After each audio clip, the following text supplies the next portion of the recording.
What about now? Can you guys hear me now? What about now? Can you guys hear me now?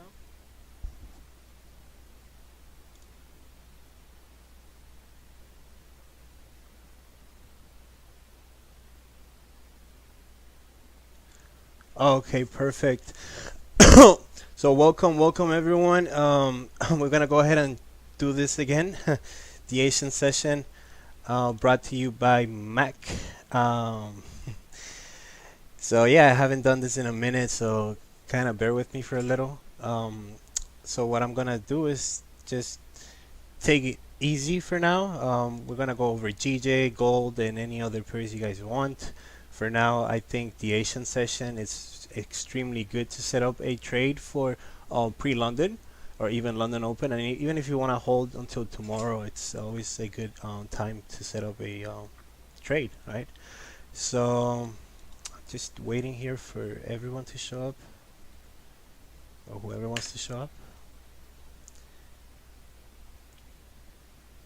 I'm not gonna get the same audience as before, and that's okay.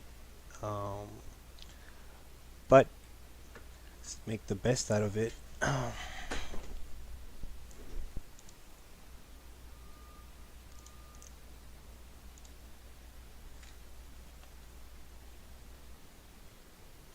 Oh shit, I forgot my Discord.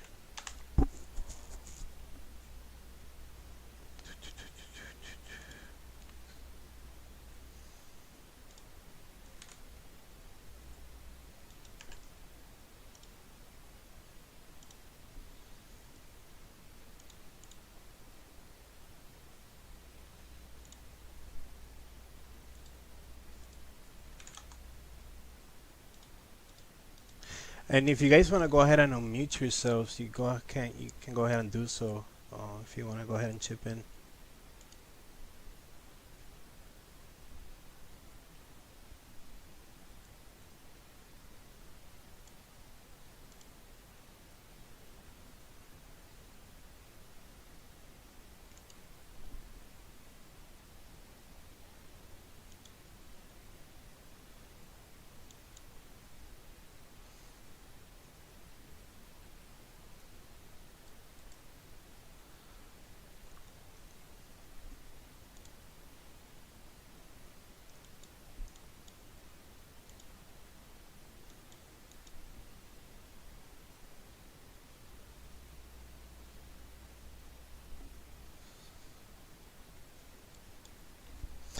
All right, so let's get started with GJ. I'm looking for potential buys on GJ.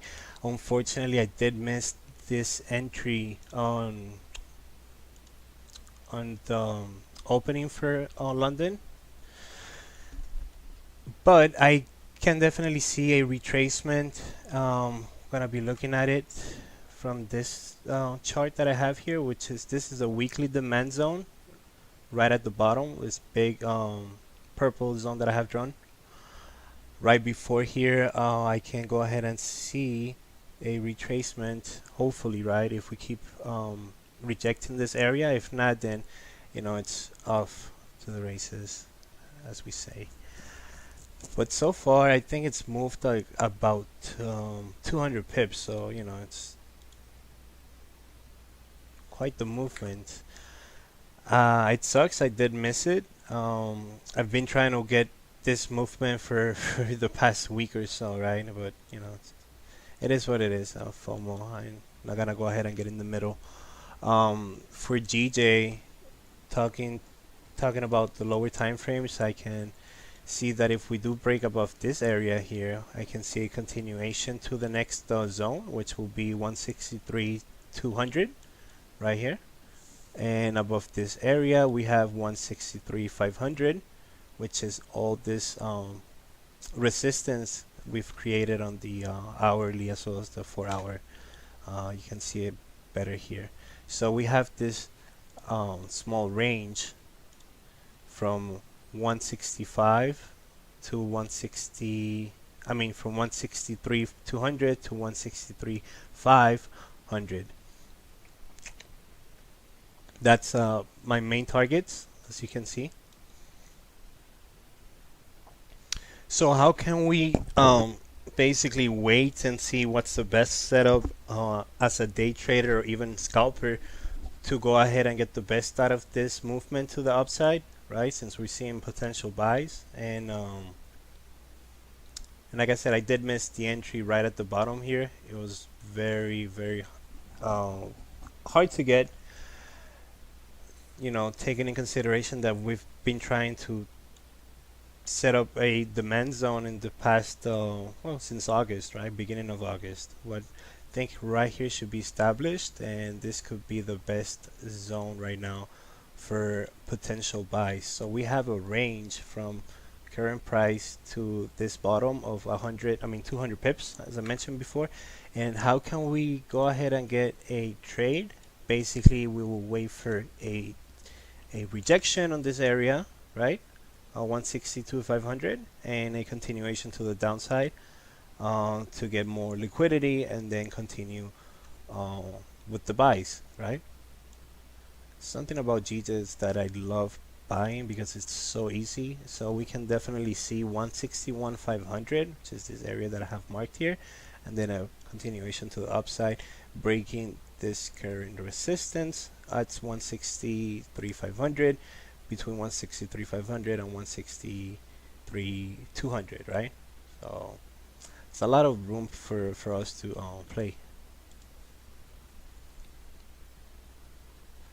It says host not allowing to mute. Oh, okay, give me 1 second.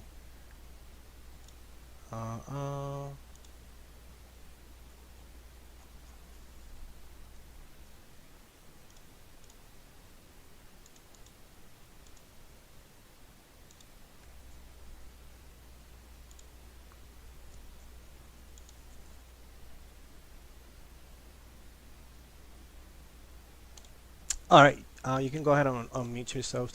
I don't know why my Zoom capacity is up to 10 only. Should be more than that.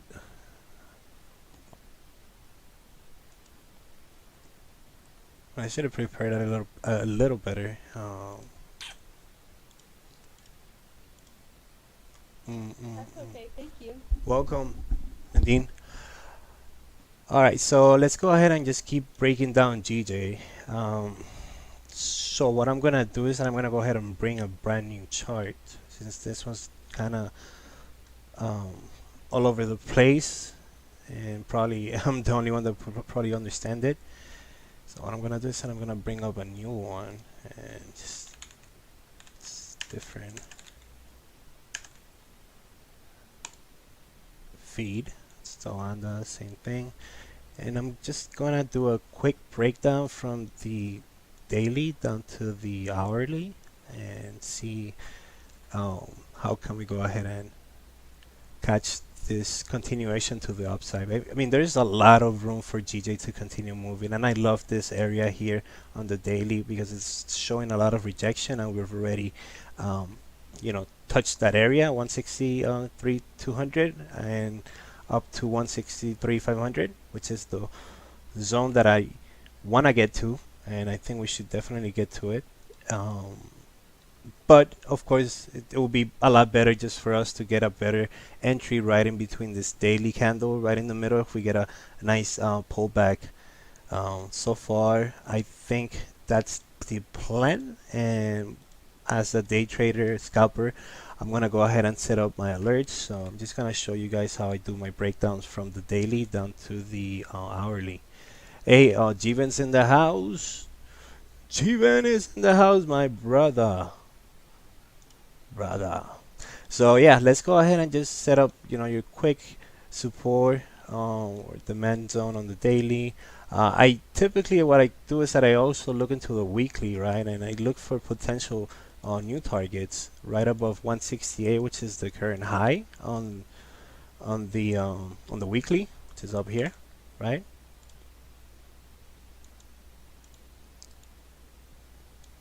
And let's go down to the daily.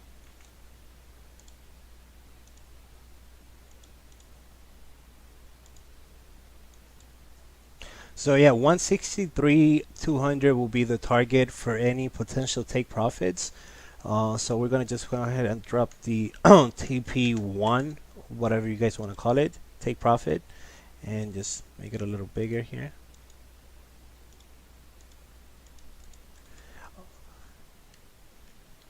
Yes, sir. I know my shit. If I know my shit about trading, it's GJ.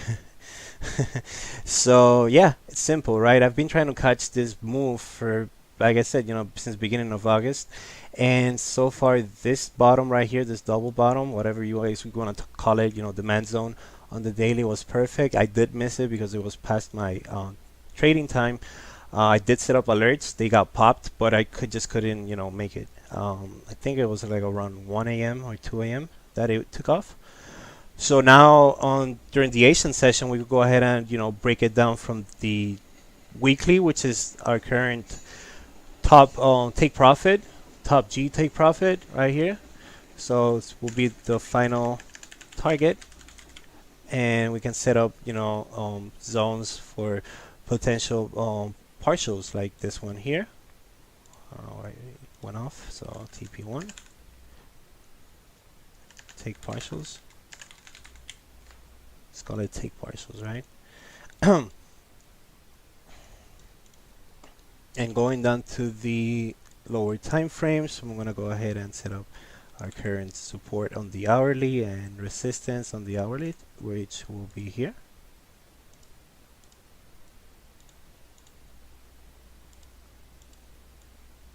Now let's zoom out a little and see how it's playing, right?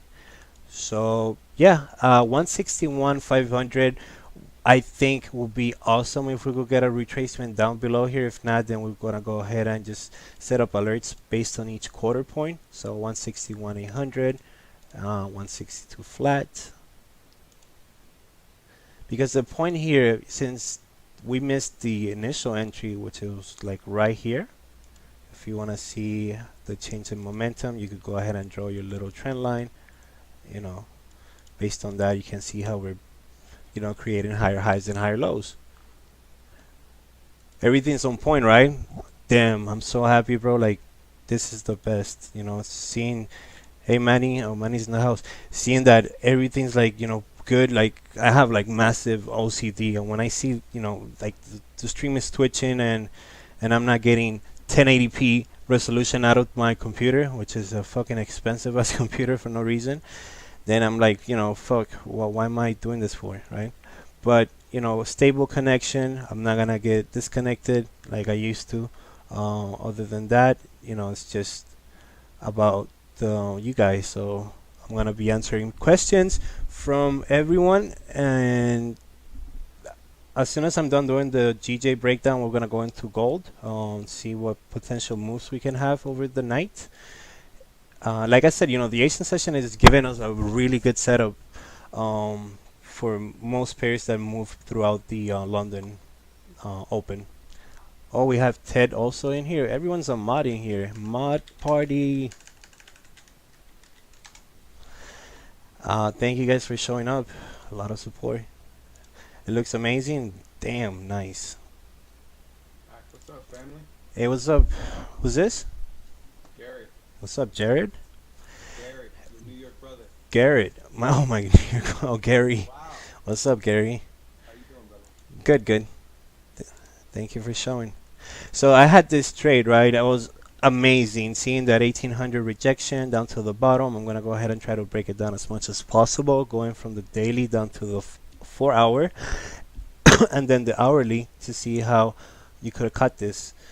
But on GJ, I'm gonna go ahead and try to set up the potential move if we get a nice retracement, which I think we should. We should definitely get a higher low, but where? That's the question, right?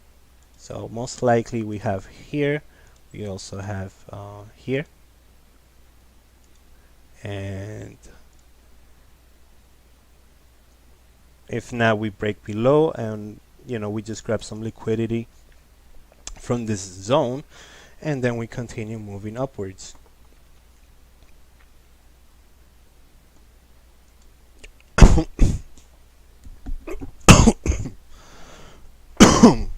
Oops, sorry.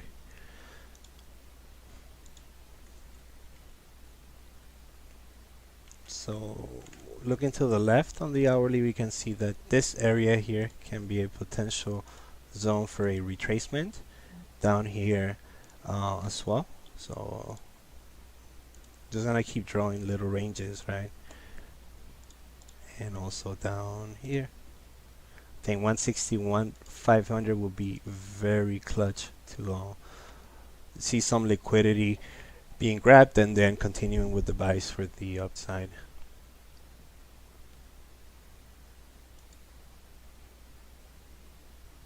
What do you look for to base higher lower areas of interest? And what do I look for? I look for rejection, I look for a consolidation, and I look for the hour of the day, right? To see what kind of volume we're getting. Most of the time, most of the volume that comes from GJ, it's during the London session, pre-London, and even Asian session. Then New York comes in and it's kind of slow. Sometimes up to 11 a.m., which is the closing, 11 a.m. Eastern. And I think, if you want to hold the trade, you can definitely hold from overnight, meaning that you can set up your initial position right at the Asian session. So you have, let's go ahead and just type this in, right? So session time means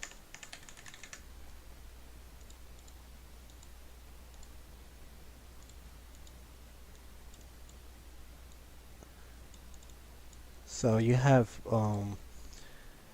your 8 p.m. and this is all Eastern time, right? Asian open. Then you have 9:30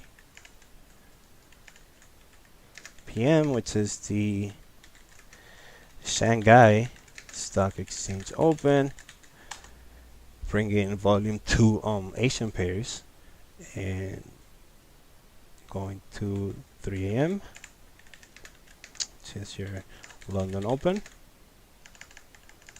PM EST up to 8 a.m. New York open. So you guys should definitely know this of RIP. For this specific pair, even gold, during these times, it's when you see most of the volume coming in. So take that in consideration if you want to go ahead and be, a volume trader. How do you differentiate volume on a move between a pullback and a reversal? Well, you see the volume. The difference is it's just in the timing, right? Pullbacks happen probably during a session open, so you get your liquidity being grabbed, and that's when you either get faked out or you get a liquidity grab, which people call it stop hunts. It's not that. It's just liquidity being processed by your broker, and then it creates a wick. Doesn't mean that it's going to continue moving to the opposite direction. Most of the time it's just a liquidity grab, and it happens right at the open of the session, so take that in. It's also based on price action, so based on that you want to go ahead and set up your alerts, whatnot, alarms, and see around what time you're willing to trade, willing to look. When people say, do you trade 24/7? Are you a full-time trader? Well, I mostly look about like an hour or 2 hours to see my potential setups, and if the trade lasts more than 2-3 hours, then I'll probably hold it for maybe 12 hours, even a whole day. Frankfurt, yeah, but that's like European. I'm not talking about no German piercing here. And yeah, the liquidity grab usually happens during the first couple minutes of the session opening. So Mac, you see 6270, right? What's your thoughts into that level? Do you think we're going to trade off of that level, or 6270, it's right now it's just a lower time frame resistance. I think we definitely can get some pullback. That's what I'm hoping for, right? Some pullback. Seeing the daily, how we broke the high of the previous daily candle, right? And we created that top wick, which is creating range, and that range allows us to see that, you know, we've already touched that range, so it's gonna get retested, and it's a for sure continuation, you know, to the upside on this case. So push to 63.10. 60 to 700. Above that we have this range, which is very clear, you see here. Yep. So this is what, like 50 pips only. But I can guarantee you that from here, this area here, this supply zone on the daily, it's just gonna, you know, fly through, right? We're gonna just fly through it, and then we have your final target, which is here. I mean, it's very simple. You see that it's a huge daily candle, which is gonna definitely get filled. The only issue is that I wanna go ahead and set up a trade, but I definitely don't want to be in the middle nor at the top. I want to set it up as low as possible, setting the lowest risk to highest reward possible, like, you know, based on price action. And the Asian session is actually extremely good to say, to kind of like foresee what's going to happen. For example, let's go ahead and take this in consideration here, this little range, right? From the 11th of August, right? We tried to break above this area and finally go ahead and retest this zone to continue moving up, because we have a very clear range right above 163,500. So between 163,500 and 163,200, this contingency or consolidation zone, I don't think should be an issue. So this is kind of like, if you want to go ahead and put this as a blank, right? If you know what I'm saying, like, you know, this zone right here shouldn't be a problem. But you're saying taking buys above 162,700. I don't think that would be good. No, my only question was, I see that as, you know, it seems like prices tapped into there a couple times, right? Now, cheating up to that level. I see that if I look at the daily, we have dailies at, you know, 163.20 right, as the top end before you cheat up higher. But I'm just looking back at the most recent price levels, not the wicks, but the bottoms. Exactly. So you said 163.2? 20, yeah, like right here, yeah.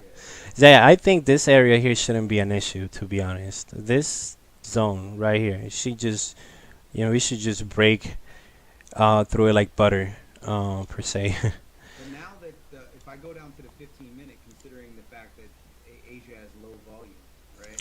Asian session does not always has low volume. It means a lot of the times it has a lot of volume. I've caught a lot of moves during the Asian session. That's basically a pre-game or preset for pre-London or even London Open, and then London Open gives you a pullback, and I've gotten stopped out through there. So yeah, I think, you know, if you get a move during the Asian session, it's always good for you to secure at least 20-50 pips, since GJ's been moving a lot, and you get maybe like a 30-minute hour candle, you can get your target of 20-30 pips for the day and leave a runner running. Then, I mean, for me, it's a mission to wake up at 3 a.m., which, bye, Ted. Thank you for showing. Thank you. For me, it's a mission to get up at 3 a.m. and I don't sacrifice sleep over a trade, right? So, that's not my vibe. But if you trade during the London session, definitely expect to see a pullback, and between those hours, if you look into the 4-hour chart on GJ, specifically on GJ, because it has the yen in it, between the hours of 1 a.m. and 5 a.m., you can always see a reversal. Like, for example, here, 5 a.m. and 1 a.m., reversal, boom. 1 a.m., 5 a.m., boom, reversal. Let's see, 1 a.m., 5 a.m., boom, reversal. So, meaning that comics. Meaning that around that time we can see a reversal, even though we're going, you know, we're seeing that there's a massive move to the upside, we can definitely see a reversal, and that reversal is going to give us that opportunity to get a better entry. So how do we catch that entry? Well, you wake up at 3 a.m. or you set up alerts, right, and see how London opens plays, and I can guarantee you that 80-70% of the times you're gonna get a pullback, right? You're gonna get a reversal, and that reversal does not mean that it's gonna continue moving the opposite way. It can just be a liquidity grab. See here, for example, 1 a.m. To 5 a.m. right? Boom, we have the nice reversal. So yeah, this is kind of like what I'm expecting. I'm expecting something like this: move to the downside, create some sort of rejection, liquidity grab, and then continue moving up. So I want to see something like that around this area, and I'm just gonna set up alerts. So going back here, also I'm gonna set up an alert here just in case we break above 162,700, and of course 162,300 right below here. I definitely want to see how we play in this range. I mean, if we take off and there is no reversal, there is no liquidity grab to the downside, it's okay. I missed the initial entry, which for me would have been down here at the engulfment of these candles, probably. Yeah, right here. You see this bullish engulfment? So something like this would have been my trade. 40 pips as a stop loss, and you're considering, take profits around here or around here. That's a 1 to almost 5, so it's good enough. And of course you manage your trade accordingly. If you get an entry here right at the break of the previous 1 hour high, and you see bodies engulfing each other bullish, right, like how you see here, that's giving you vibes of saying, let's go ahead and take that entry or take a second entry, right?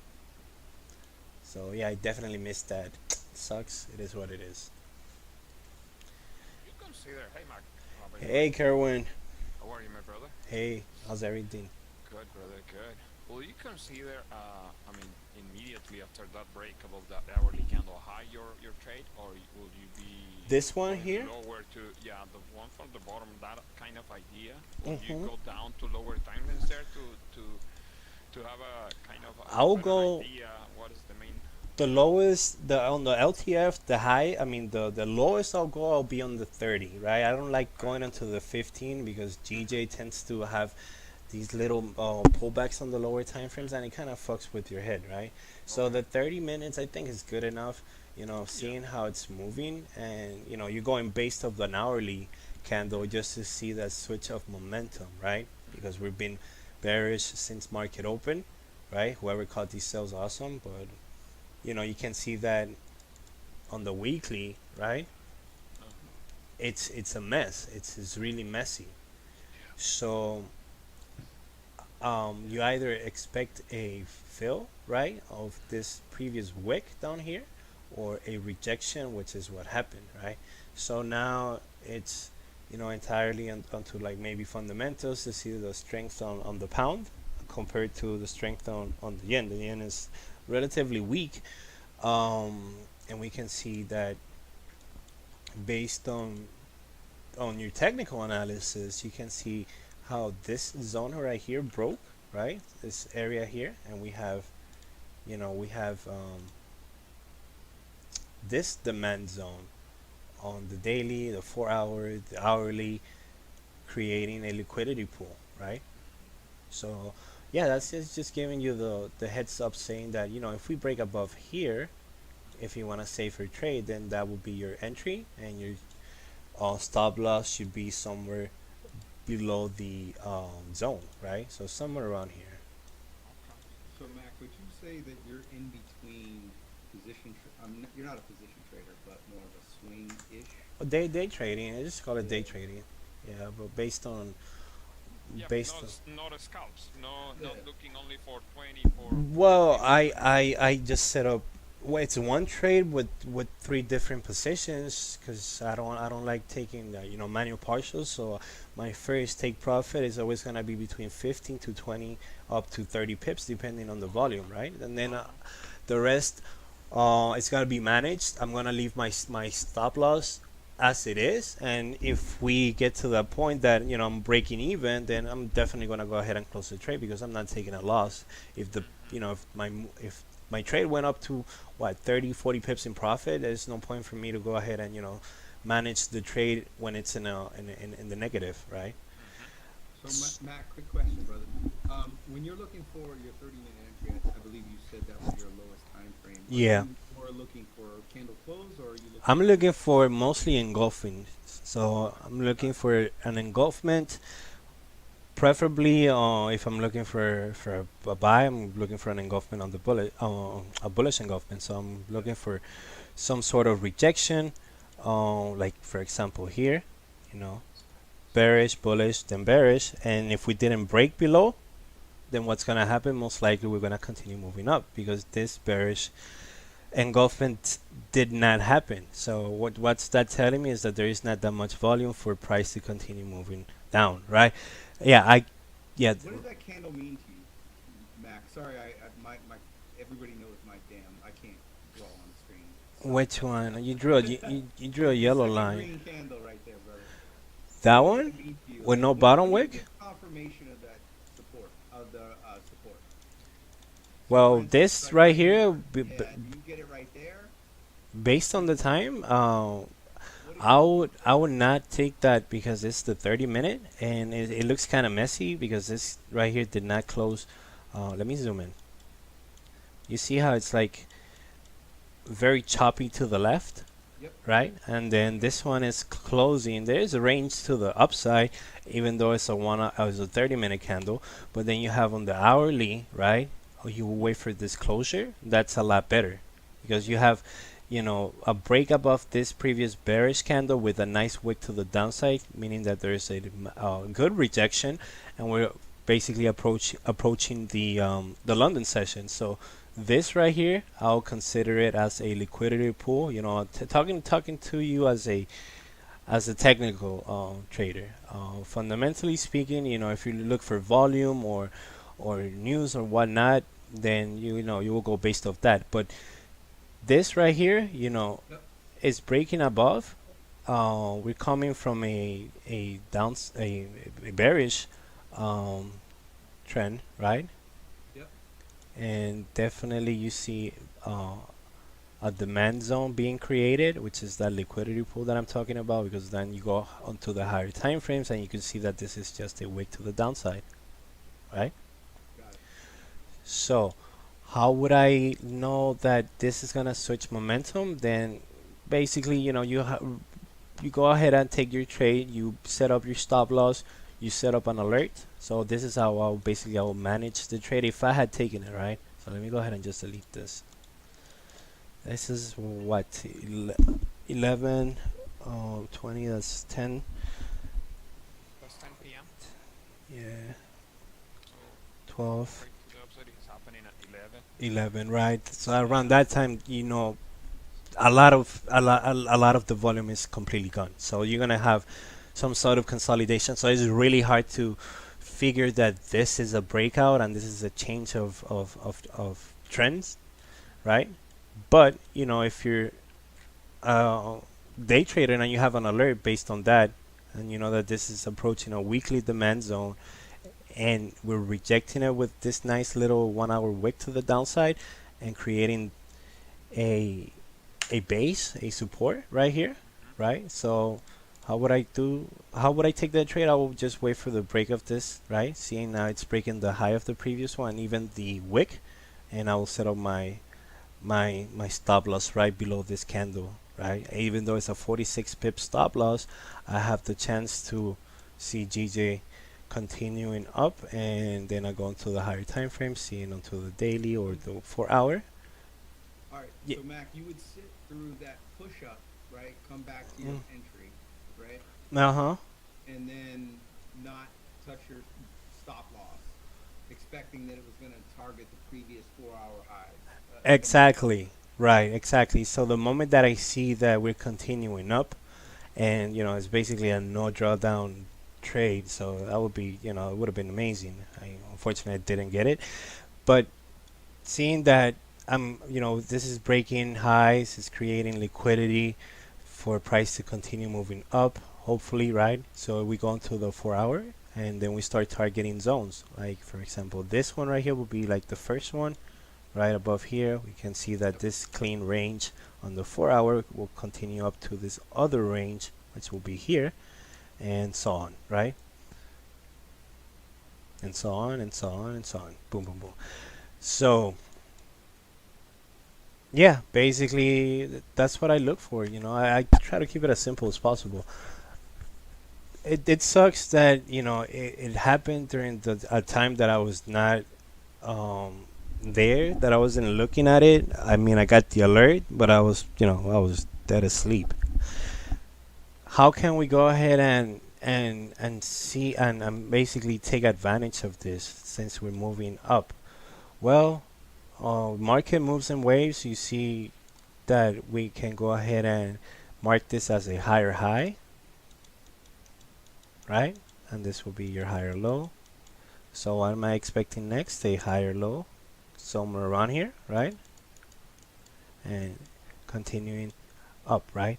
And you have your areas of contingency or consolidation, which will be this zone right here. And I don't think it should be a problem. It shouldn't be any issue at all. Going above here, and then looking to the left, we have a very clean range up to 166 200. So getting an entry here will be good, will be amazing. You're going with the trend and whatnot. But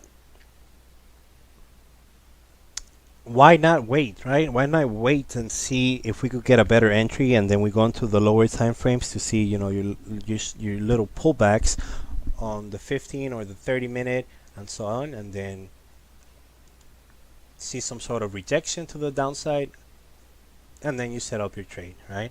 Jesus, it's so hot in here. Delete, delete, So delete. will you be aware that that zone, the one that you have marked on the alert 16, the 62, the 67 basically, that area looks like it's pretty tough. I mean, I haven't traded GJ for a while, but what I see here is based on market structure is looking like nasty. So having a body of the candle closing off that zone, I think it will be a better idea, right? Once, yeah, 670 right here, of course. Yeah, Yeah. definitely. You want to see a Like, body closing will right you above here. will you consider like waiting for let's say a 15-minute I mean, you don't trade on lower than 30. Will you consider a 15-minute candle? Let's say the second 15-minute candle, the one that gives the close for the 30. If you Mm-hmm. see, for example, Uh, just an give it an idea. No, you throw an idea. No, that's good. If I see an Like engulfment, for example, will you consider later in the session, uh maybe huh, pre-London, London session, whatever, having the first 15-minute candle closing there, and then uh a huh, new 15-minute candle pulling back to that low, and then once the pullback is done and that candle breaking the high right. in there, will you consider this first break to enter, or will you Yeah, be waiting until that yeah. 15-minute candle gives the close to the 30? I'll consider that first break, right? If it's the body of the candle closing right above that resistance, I'll consider it, and I'll put my stop loss right underneath the zone, not the candle, not the body of the candle, not the wick of the candle, right underneath the zone. So I'll put it right here, right? And then I would just manage my trade accordingly, because I've seen that happening so many times. For example, here, right? Yes. Right, you have Especially at market opening, mm-hmm. at London opening, right? Right, Like right at it London clears out, opens, you comes see back, pulls these. back, Mm-hmm. and later in the third 15-minute candle before the hourly candle closes when you get the break. Exactly, and that's like 80% of the time is during the London session, and sometimes during New York you could get that little pullback like here. But you see how the candles did not break above, and this is the hourly. So, you can see that even if it's a 15-minute and you see some sort of engulfment and not so much rejection to the upside, yeah, I'll definitely take the trade. But I need a break and close with the body. Yeah. So yeah, I mean it makes sense what you're saying, but my stop loss will be a little bigger. So now we're gonna. There's always a chance that you can manage your trade accordingly, like looking for a break below a certain candle that you don't like. You always have the option to close 50%. So the worst thing that you can do, in trading is having those unrealistic stop losses too tight. Exactly, Price bro. comes back, the spread opens quite nice and easy, Uh stop you, huh. and then the trade reverse and continue his way to to your Exactly. target, let's say, and then you start bitching around saying, Hey, oh, oh yeah, I got hunted, right? Yeah. yeah, Yeah, no, the stop hunts they don't exist. There is nobody on the other side of your LP or saying that, oh, let's go ahead and take this guy out for $20. No.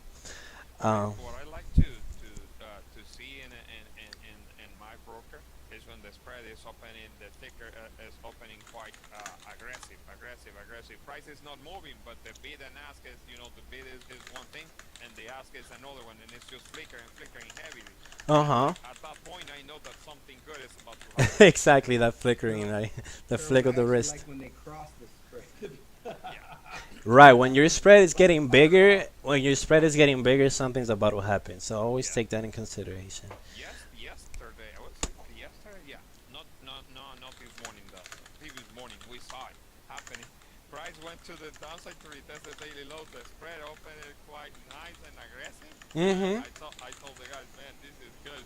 This move is classic.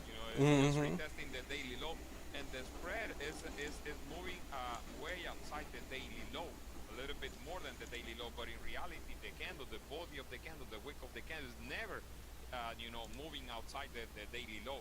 And at that point, that trade 1 minute, boom, reverse. And then the Mm-hmm. 5 minute candle had a crazy Yeah. wick to the downside. And at that point, COMEX open, take over for Tuesday. It was a crazy move, but it's happening, well, very often. It happens a lot with GJ too that you see, how your trade is moving like really, really nice, and it's not even London open or New York open, and then out the blue it just starts reversing, and you get though your your spread starts widening, it's like out the blue. There's no news, no nothing, and it Exactly. just reverses, and it takes you out like out the blue, like right a 15-minute candle would just take you out. For example, Yeah. here, right? I had this trade, right? I was waiting for this to happen. I did take profits here, but then out the blue, look at this 15-minute candle. I think there was this was during New York. I think it was during CPI. This shit just took you out. Um, Here too as well, and there's no news coming. And yeah, massive pullbacks like that. I hate them. But when that happens and you're in a trade, you trade out the blue that you've been working so hard for. You've been on it for like maybe like 2 3 hours, and then a 15 fucking minute candle will just take you out. It's the worst shit ever, and yeah, it's just something you gotta get used to it. I don't trade anything but GJ, and sometimes I trade gold. The last trade that I had on gold was this, right? Yeah. And it was very simple. I had no drawdown or nothing. Super easy. I went from zone to zone. Um, Easy. And Well, price it's action based on. that will give you you'll be always ahead of any other trader that is looking different pairs at the same time. When you focus on one single pair, Yeah. one session, most of the times you tend to know that pair, like the palm of your. I mean, The it's yeah, like like the palm of your literally hand. you see the moves and you know what's about to happen. Exactly. For GJ, I've only taken two trades since last week, right? And one of them got stopped out. I did take partials. The other one, it was a mess. It was from Sunday Open. I was trying to get the buys, and it just kept dropping. So I'm like, you know what, fuck it. It is what it is. I'm just gonna wait for a this weekly zone to get retested, which it did, right on the dot. So if you guys see here, this is coming But you from all don't the way trade down here. during London. I mean, you No, don't I stream don't. during London. I don't stream or trade during Oh, London. I look for my trades during the Asian session, and if I see that, for example, for today, I'll definitely set up my alarm, and I'll probably wake up during the opening of London to see how GJ is playing. I mean, if we could get that pullback down to one of these zones right here, which I've marked. Give me 1 second. Well, you can see the alerts, right? Yeah. So I have two charts. One is based on more of the weekly, this one, and the other one is based on the daily. So the new one that I just opened, which is it was from Wanda. Give me 1 second. Let me mark it. Mac, for us chart junkies, it's thank you for setting up the night. Not too many people are streaming, so I want to say thank you. Oh, what's the name of your thing?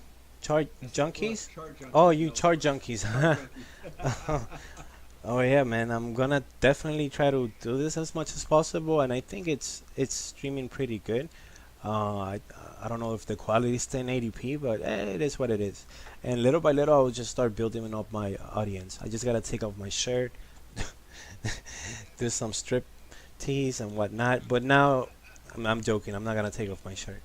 Um, but yeah. So if you see here on the hourly, how we rejected this, and I'm not gonna go into sales because I know there's gotta be some sort of pullback, and I'm just gonna go based on my alerts. And then we first alert is gonna get popped, and it's just based on simple quarter points. So you have 250, 200, below 250, 200, 162 flat, 162 flat. We have 161 800 and 161 500.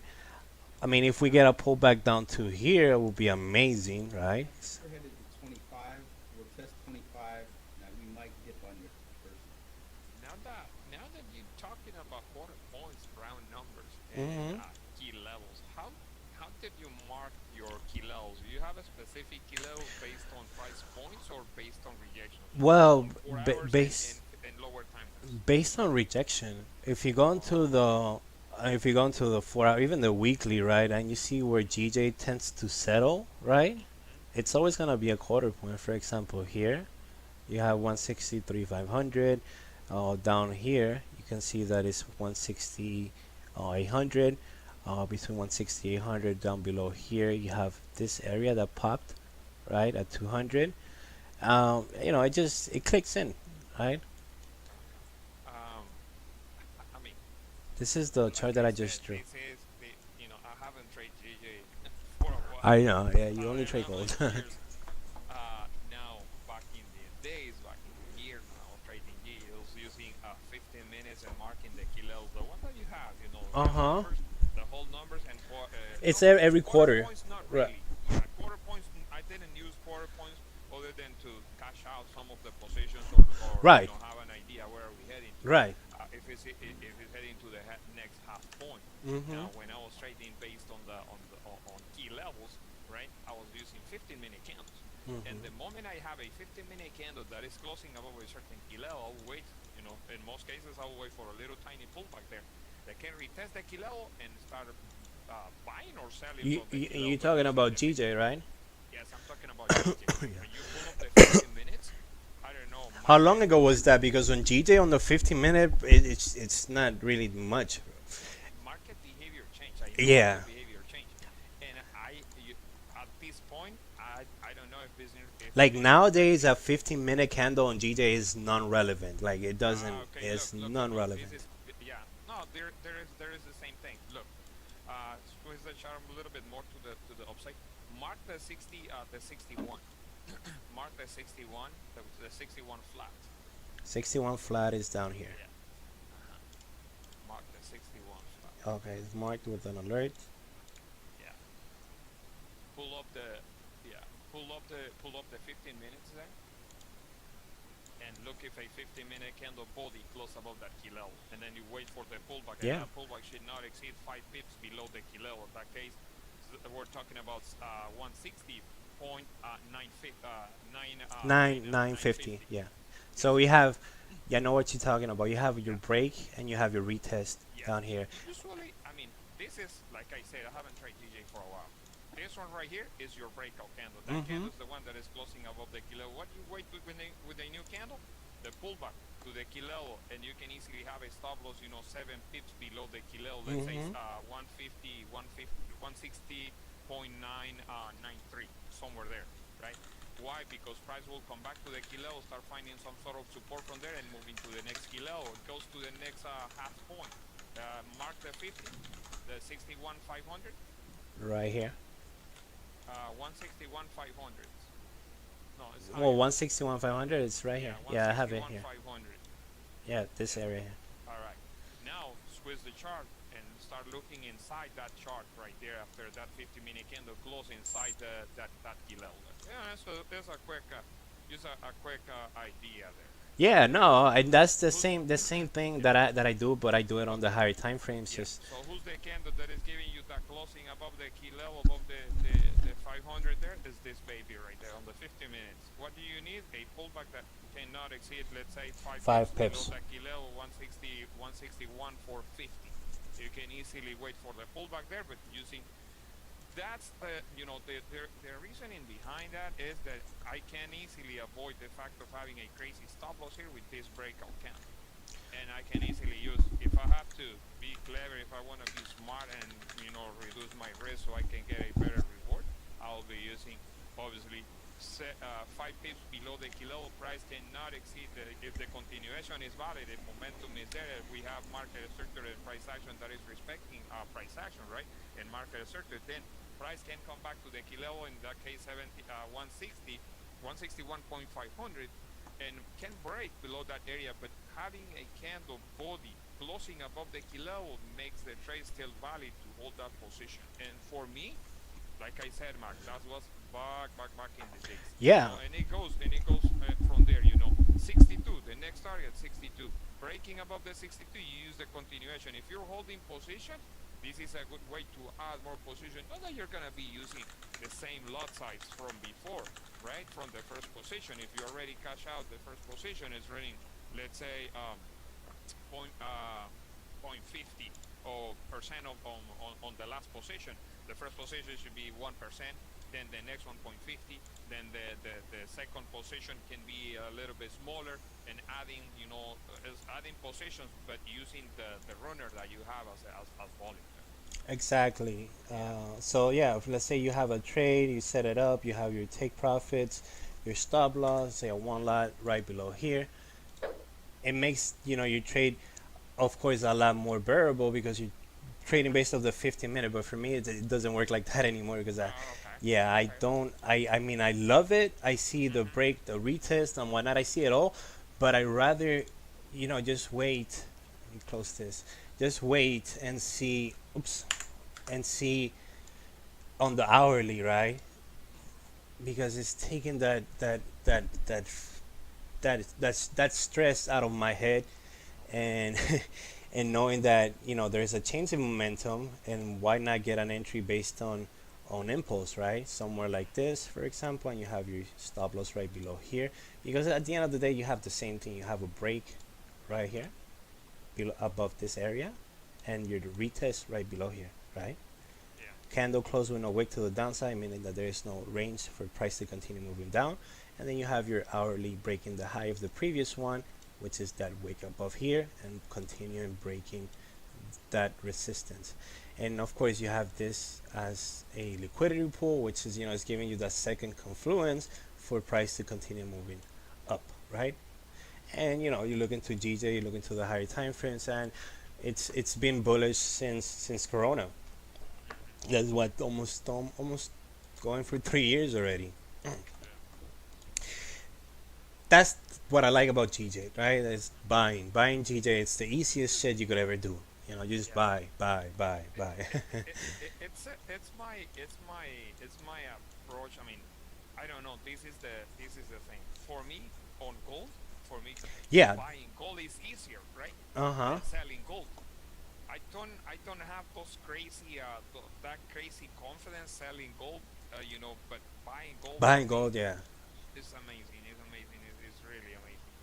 Yeah, You, gold. you consider yourself more like a buyer person when Yeah. talk about GJ? 100%. I like buys rather than sells. When it comes to sells, I mean, I can do it. I just don't like it. I'd rather wait for price to settle, create that demand zone rather than a supply area, and then going for buys, because when you go into a buy on GJ, specifically on GJ, it's very simple. It's easy. You go into the weekly time frames, even though right now it's very messy. I haven't seen something like this in a while, right? That structure, this price action. So what am I gonna look for? I'm gonna look for the wick to the downside, creating liquidity always, and then price breaking highs on previous weekly levels, like here, 162, 163 flat. Then above here you have 164 500, and above here you have 166 flat, right?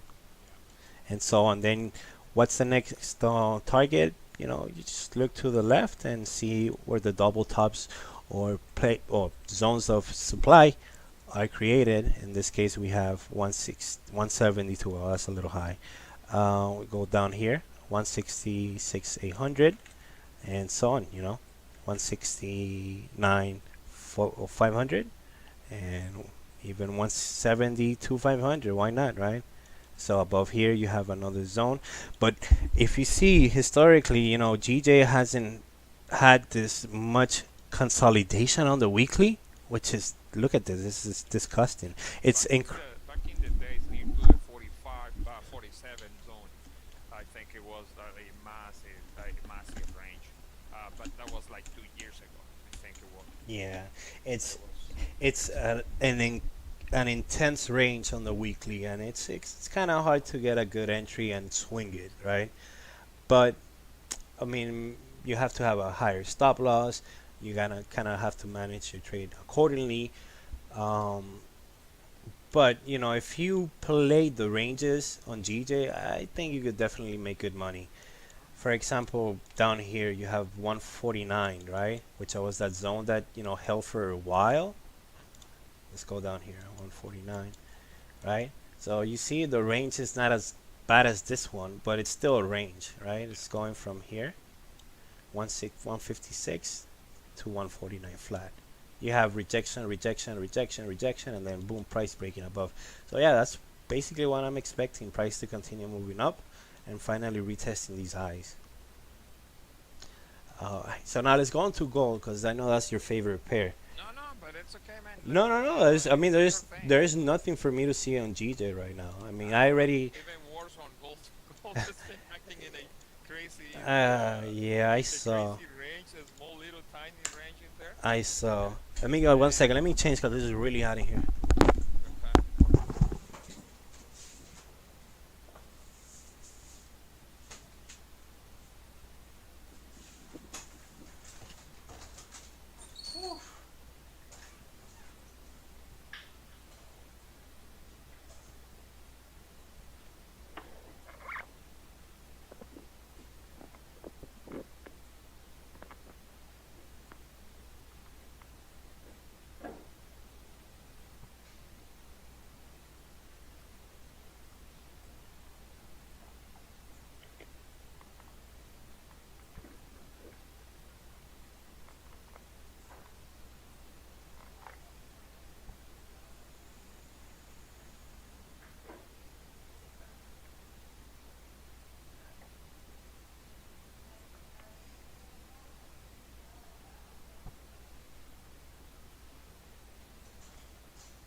Alright, I'm back. Yeah, let's go on to gold. Let's do 30 minutes for Hong Kong Shanghai Open. It has a 9:30. Got 20 minutes. See how price moves. Gold. So I had this trade on gold, which it ran so nice, right, from 1800. So what I'm gonna do, because I haven't seen gold in the highest time frames in a while, and I think it's been moving really good. Can't wait for summer months to be over. Probably DJ rally. Yeah, why not? I get on that rally.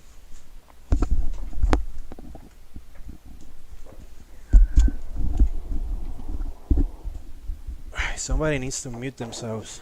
Can we mute Kit's microphone? Kit Kat. There you go, Kit Kat. You're down. Yeah, let's go into gold and see what's going on with gold. Gold, what sucks about gold is that if you see on the daily these massive pullbacks, right? So when you're trying to swing it or even day trade it, it's kind of hard, you know. But let's go into gold and let's see what's going on with gold. So yeah, so far gold has been moving up, right? Creating, you know, your typical higher highs, higher lows, and now we see that change of momentum, and we're at this zone right now. I don't know why I drew this area here. This is probably from a daily zone. Yeah, daily zone. So that daily zone is what, 1773. So if we do break below that area, you know, you have a nice range for price to continue moving down. I don't know the sentiment on gold at the moment. Is it bearish or bullish, Kerwin? I mean, depending how you want to see it. For us that we are, you know, scalpers, and obviously we use higher time frames. We use higher time frames to grab a better information, to have that better idea. At this point, the way that I see it is a plain and simple pullback before that continuation. Right. You know, So you now you think it's bullish. exactly. I mean, Okay.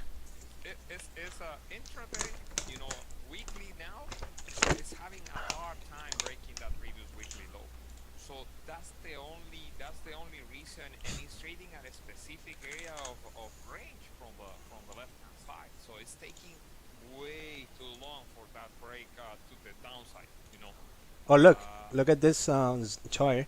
I think it kind of I like it. I like channels. I like seeing channels. I don't do them, but I like seeing channels. So this is basically what you're talking about, right? So you see the daily how it's moving, creating, you know, your lower lows, lower highs. Now, if we do break above 1800, right, something like this, and basically see the same thing, creating a channel like this, right, and making higher highs and higher lows instead of, Jesus, why is it so hot in here? Right, something like that. It makes sense. I think it makes sense. But we definitely would see a pullback, like Kerwin mentioned, down to let's see where. I'm just like guesstimating here. Not. That's the plan. Yeah. yeah. I don't know. Looks like the guys on YouTube can. You guys cannot hear my voice. I mean, Yeah, they it's can. pretty low or what? The guys on YouTube. Okay. Here's the thing. Can you pull up the weekly on gold? Yeah.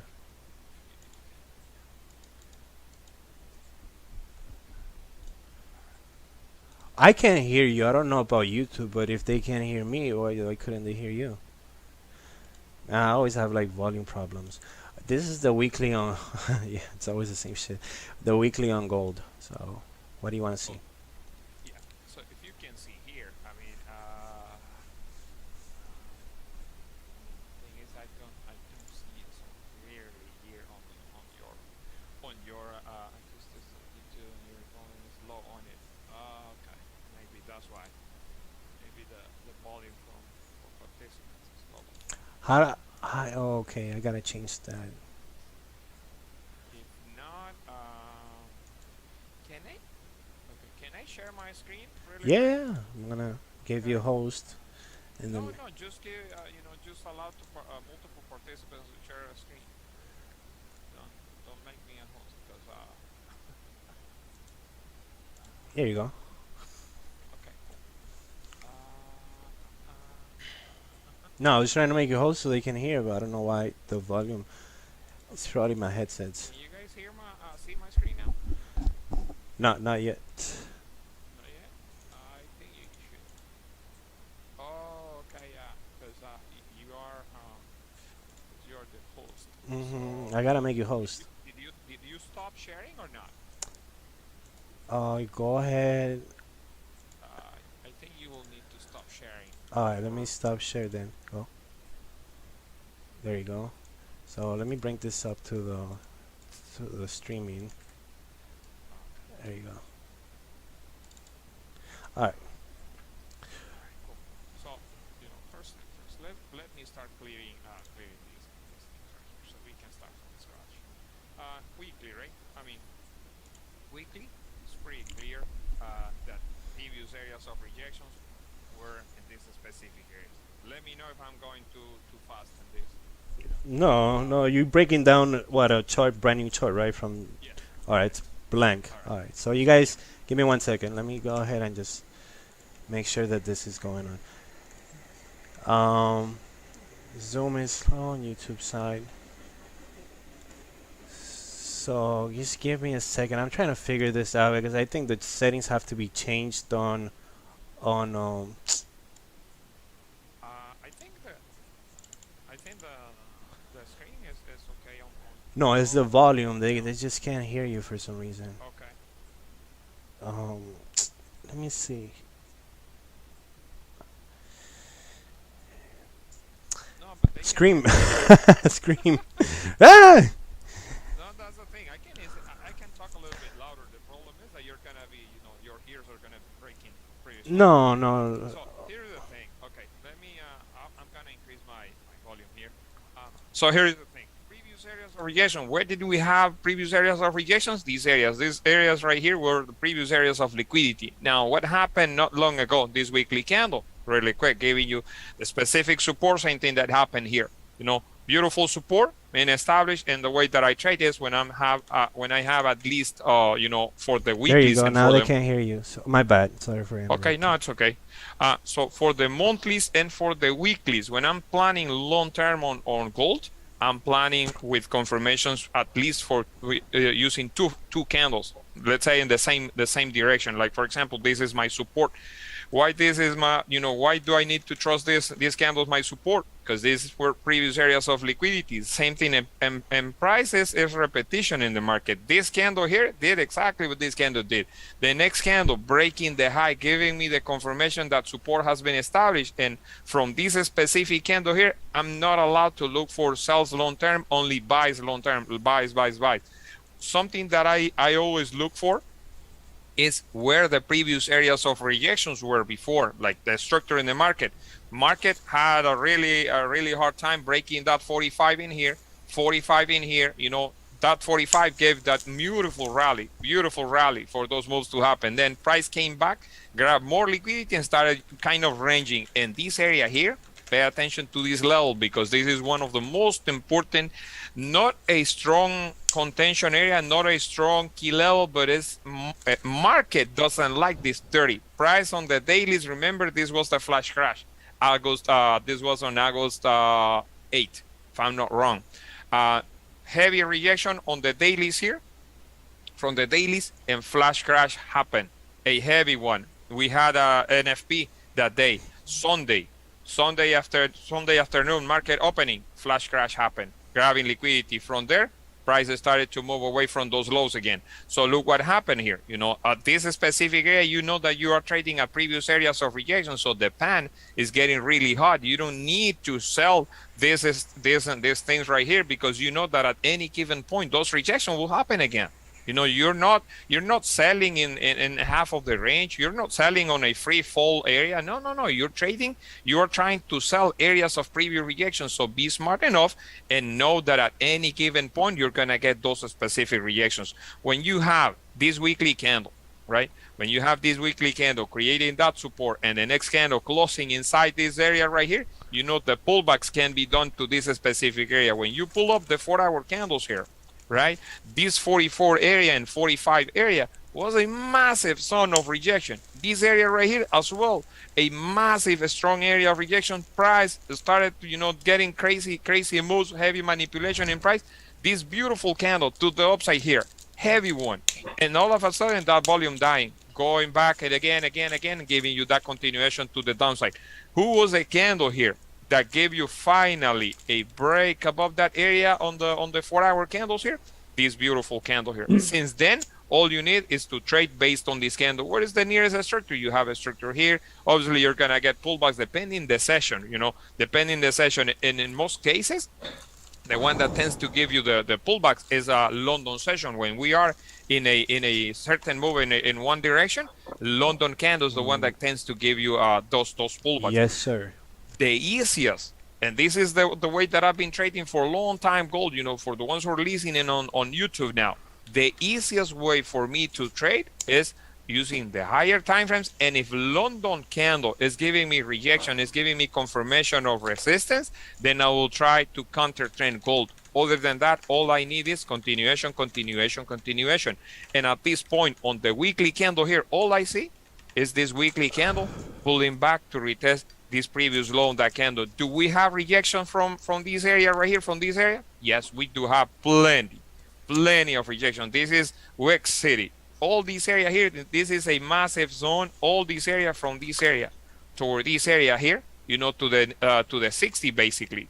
To the 60, this zone right here is a lot of rejections from this area right here. So this is the strongest area of rejection. So you don't do long term, you don't do anything selling gold long term in here when you have plenty of rejections. The same thing that you're not supposed to be doing at this specific area because you have previous areas of rejection, strong areas of liquidity. So all you need sometimes is pullbacks to certain areas, wait for candles to give you support, and then the continuation will happen. Something that I was looking for the current weekly was this specific rejection. This rejection in here, why? Because we didn't have a good rejection from the past. The one that we have was substantially strong was the NFP from August 2nd. The NFP rejection, that was the only daily candle. And this one right here came back, closed like a bullish candle, and then the continuation started to happen. And this one right here, this is the NFP. This is the candle from Friday, a crazy one, and a new daily candle continuation. Every time that gold pulls back, all you need is support and look for continuation of the move. At this specific area here is quite dangerous to believe that the continuation is there to the downside. Why? Because we have previous structure here on the 4-hour candles here. You can tell there's plenty of a structure here, and this zone right here, this is the one that I was talking on the on the streaming not long ago. This trading inside this area can be a nasty one. This morning we managed to get some sales in here, really quick and kind of easy with the COMEX open.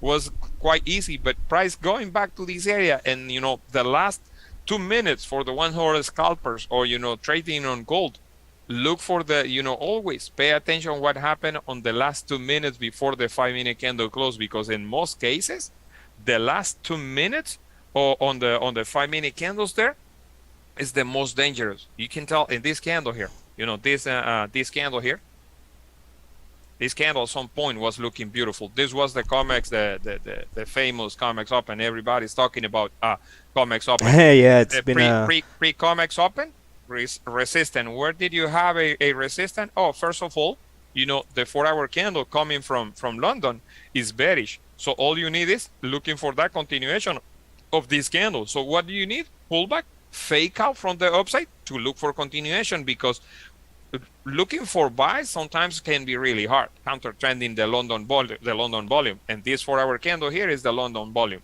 Now, when you look for pullbacks, you are expecting that a new 4-hour candle, yes, can give you pullback pre-New York session, New York session most likely, and then any fake out from the upside is valid to trade to the downside. How can you get those ideas?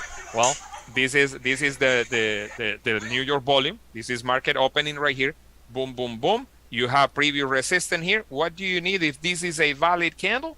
The same I was talking with you not long ago with JJ. If this is your breakout candle, a new candle can pull back, but is not supposed to be closing below that resistance. The moment this candle is closing below that resistance and COMEX open is coming in play, this is the move. This is the 820 COMEX open. Look what happened here. That move. When this rejection is happening in the last 2 minutes of the candle. This candle right here gave us, from this morning. This was the trade that we took this morning. One of the trades. One was toward this area right here, and it was the other CPI. one. Yeah, CPI for the CAD. It didn't move anything, but yeah. Okay. And then this move and correcting, almost completely in the last 2 minutes. The moment that candle is closing bearish with the long ass rejection there, the body of the candle is more, is less than this wick. This wick is telling you there's a lot of rejection there. What do you need is, this is the stuff that I tell you guys, almost every day.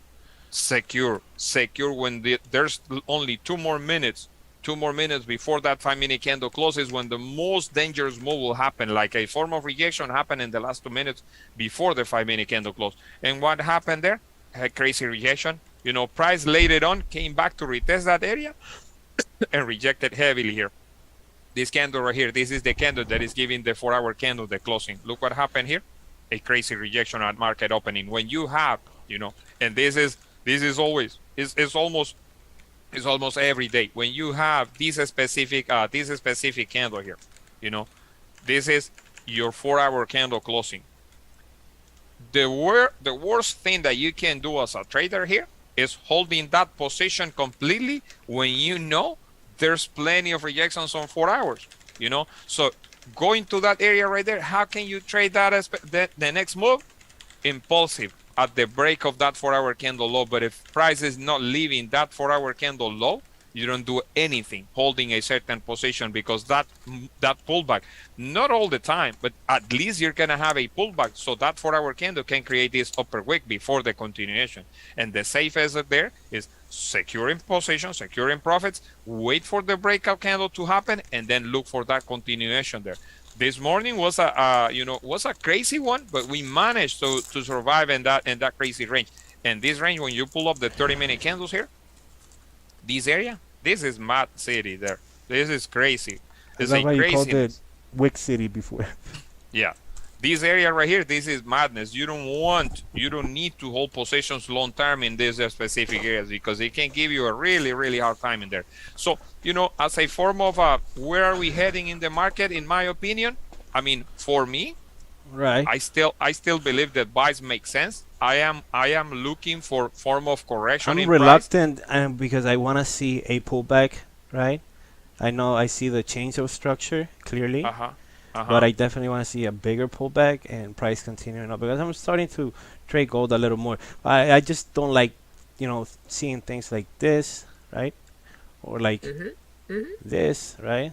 Or even like this, right? Exactly. That's when you go into the lower time frames and you scalp, you close, you take your profits. Yeah, sometimes gold is not that hard to trade. The problem with gold is the same. You're not supposed to be using 10 pips in a stop loss on gold. No, negative. That's like impossible. That's You're just feeding the market. It's impossible to trade based on 10 pips or 15 pips in a stop loss on gold. It's almost impossible. You will have to be really lucky to find a lot of volume and trade like breakout trader, like impulsive entries, and go for it. I'll be gambling at that point. 10 pips. Yeah, but based on the weekly, this looks like a plain and simple retest. The safest and the easiest trade in here may happen below that 70 area, and at that point you will have to be you will need to target at least the 60, because the 60 is the nearest areas of rejections here. Somewhere here, this is plenty of rejections, so you may get lucky to trade below that 70, below that 71 toward the 60. But at the 60, in my opinion, that's the max drop for the current weekly candle. That's the max drop. Even for a new weekly candle, like if this weekly candle decide to just range for the rest of the week, not doing anything in reality to the downside nor to the upside, the main contention you may find in this specific area here as a form of key level, the 90. But I think this area here is pretty tough as well, the 80, the 82 zone. In here, you may have, you may find many rejections in here. So weekly, for the rest of the week, you may find, that gold will try to range a little bit more in here, collecting contracts, before giving you a consistent move. Trading in this specific range is pretty easy to burn your account. It's really easy to lose your account in those specific ranges, thinking, you're used to get 50, you're used to get 100 pips moves on gold, maybe on a daily basis during New Year session. In this specific areas, you're not gonna get those specific moves, because these areas are, specifically giving enough troubles for gold, and is not moving consistently. This morning, insane. This morning we saw it on the 5-minute candles here. Price was not moving anywhere. Price just plain and simple ranging, trying to break to the upside, going back to retest those lows. closing inside that range, and it's go cheat. It's not even worth it to consider trading in those specific scenarios. It's quick scalp, get 20, 30 and be done. Don't look for anything else, because can be really, really tough trading at those specific levels. But as a form of pullback, it's fine to have those specific drops. Now, price finding that support at that specific low from the previous weekly, it's okay. As a form of fake out, I think we may see still a better drop below that 71, and then price closing above the 71 and trading toward from the 70 to the 82. That's gonna be the idea for the rest of the session. Let's say for today, for tomorrow, something long term, something that can start trading above the 90. Then we're heading, no matter what, we're heading to the 1810 most likely. But we need to leave these specific areas here. If price is not leaving these specific areas, we are not heading to retest this area. And if it's going to retest that area, mind your business, because that weekly candle, the monthly candle as well, still have some juice for an upside move. So this monthly candle, I can easily see this monthly candle pulling more to the upside still. This 1800 is the monster of all the key levels there. 1800, yeah. The 1800 is one of the most strong levels here. The 1800, 1700s here. This one right here, this is a monster key level as well. So mind your business when you're trading at near to those key levels there. Be aware that a heavy rejection can happen. How can you spot those specific rejection points? Based on 4 hours, not having a body of the candle on the 4 hour closing above those specific key levels can be painful. And when you have for example, you have an 1800s here, right? When you see those specific breaks outside those key levels, all you need, the same, apply what you know from the lower time frames in price action. Is if this was a heavy move, a valid move to the upside, why this mother freaking candle is rejecting that high and not exceeding that high on that candle there, and it's just closing bearish, giving that liquidity to the from peak, giving the idea that is picking that liquidity. That liquidity is not valid until this candle is breaking that high and giving you this target overall. But if this candle is Sorry. yeah, no, it's okay. So if this candle is giving you that massive break, why all of a sudden this candle rejecting there? Because you are trading at the 1800, my friend. That's the only reasoning behind those specific levels. If you backtest, if you trade long enough calls, you'll notice that those behaviors there, man, those are crazy. This rejection here is the same rejection. Basically, you can easily apply the same rejection, the one that we have this morning with the 4 hour candle closing, pre 4 hour candle closing, price driving to the downside, then a retest, beautiful move to the downside, and then next candle just reversing completely from the lows and giving that heavy pullback on the hourly. So when you have, and this is another thing as well, when you are trading at specific areas of rejections, when you have at least 2 4 hour candles, you can easily spot reversals in there on those specific areas. This is your resistance. This is your confirmation of resistance.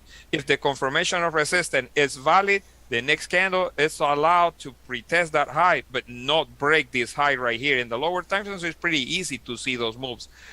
And when price is breaking that confirmation of resistance, go for it, because that thing will continue to the previous structure. Like, for example, in this case, same happening here. This candle resistant, confirmation resistant, retest at the break of the candle. Don't fear the market. Go for it, because it's going to the previous structure there. Exactly. So it's pretty easy. And if you backtest long enough gold, if you trade long enough gold, it's pretty easy. It's pretty easy to trade based on the higher time frames and then apply what you know from the higher time frames to the lower time frames, because it's the same. It's the same thing. Exactly. It's the same thing. But when once you trade only on the lower time frames, then you can't be expecting to have a trade with just a 5 pip stop loss. Doesn't make any sense. It's unreal. It's impossible. Unreal. Yeah. Right. Always keep it, I think, maybe like 30 pips for your gold, 30, 40 pips tops. That's good. I think for GJ, about 20, 30 pips should be good enough. You just got to know your price action. You just got to know where you're standing, what time it is at the moment when you decide to take the trade. Yeah. Always trade with the trend. If you can. If you counter trend, then you have to manage your trade accordingly, because you're going to have pullbacks, right? Yeah, definitely. Look, for example, in this area here, right?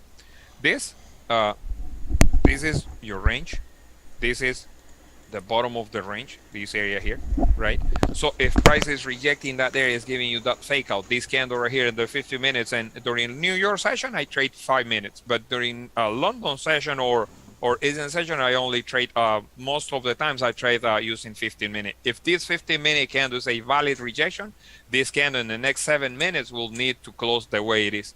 What may happen with the next candle, if you can use this specific candle, right? If you can use this specific candle as your resistance, because it's rejecting, it's not a bullish candle closing like this. So you can easily consider that bullish candle your resistance, and this is your confirmation resistance. If the next candle by any reason pull back a little bit, maybe respecting that high or maybe just retesting half of whatever this candle closed, the moment price is breaking the low of that candle is because it's coming toward this area here.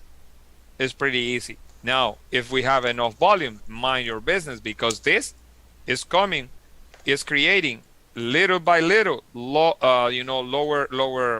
inside this range right here, like a wedge pattern here, is creating that kind of a structure that is heading downtown.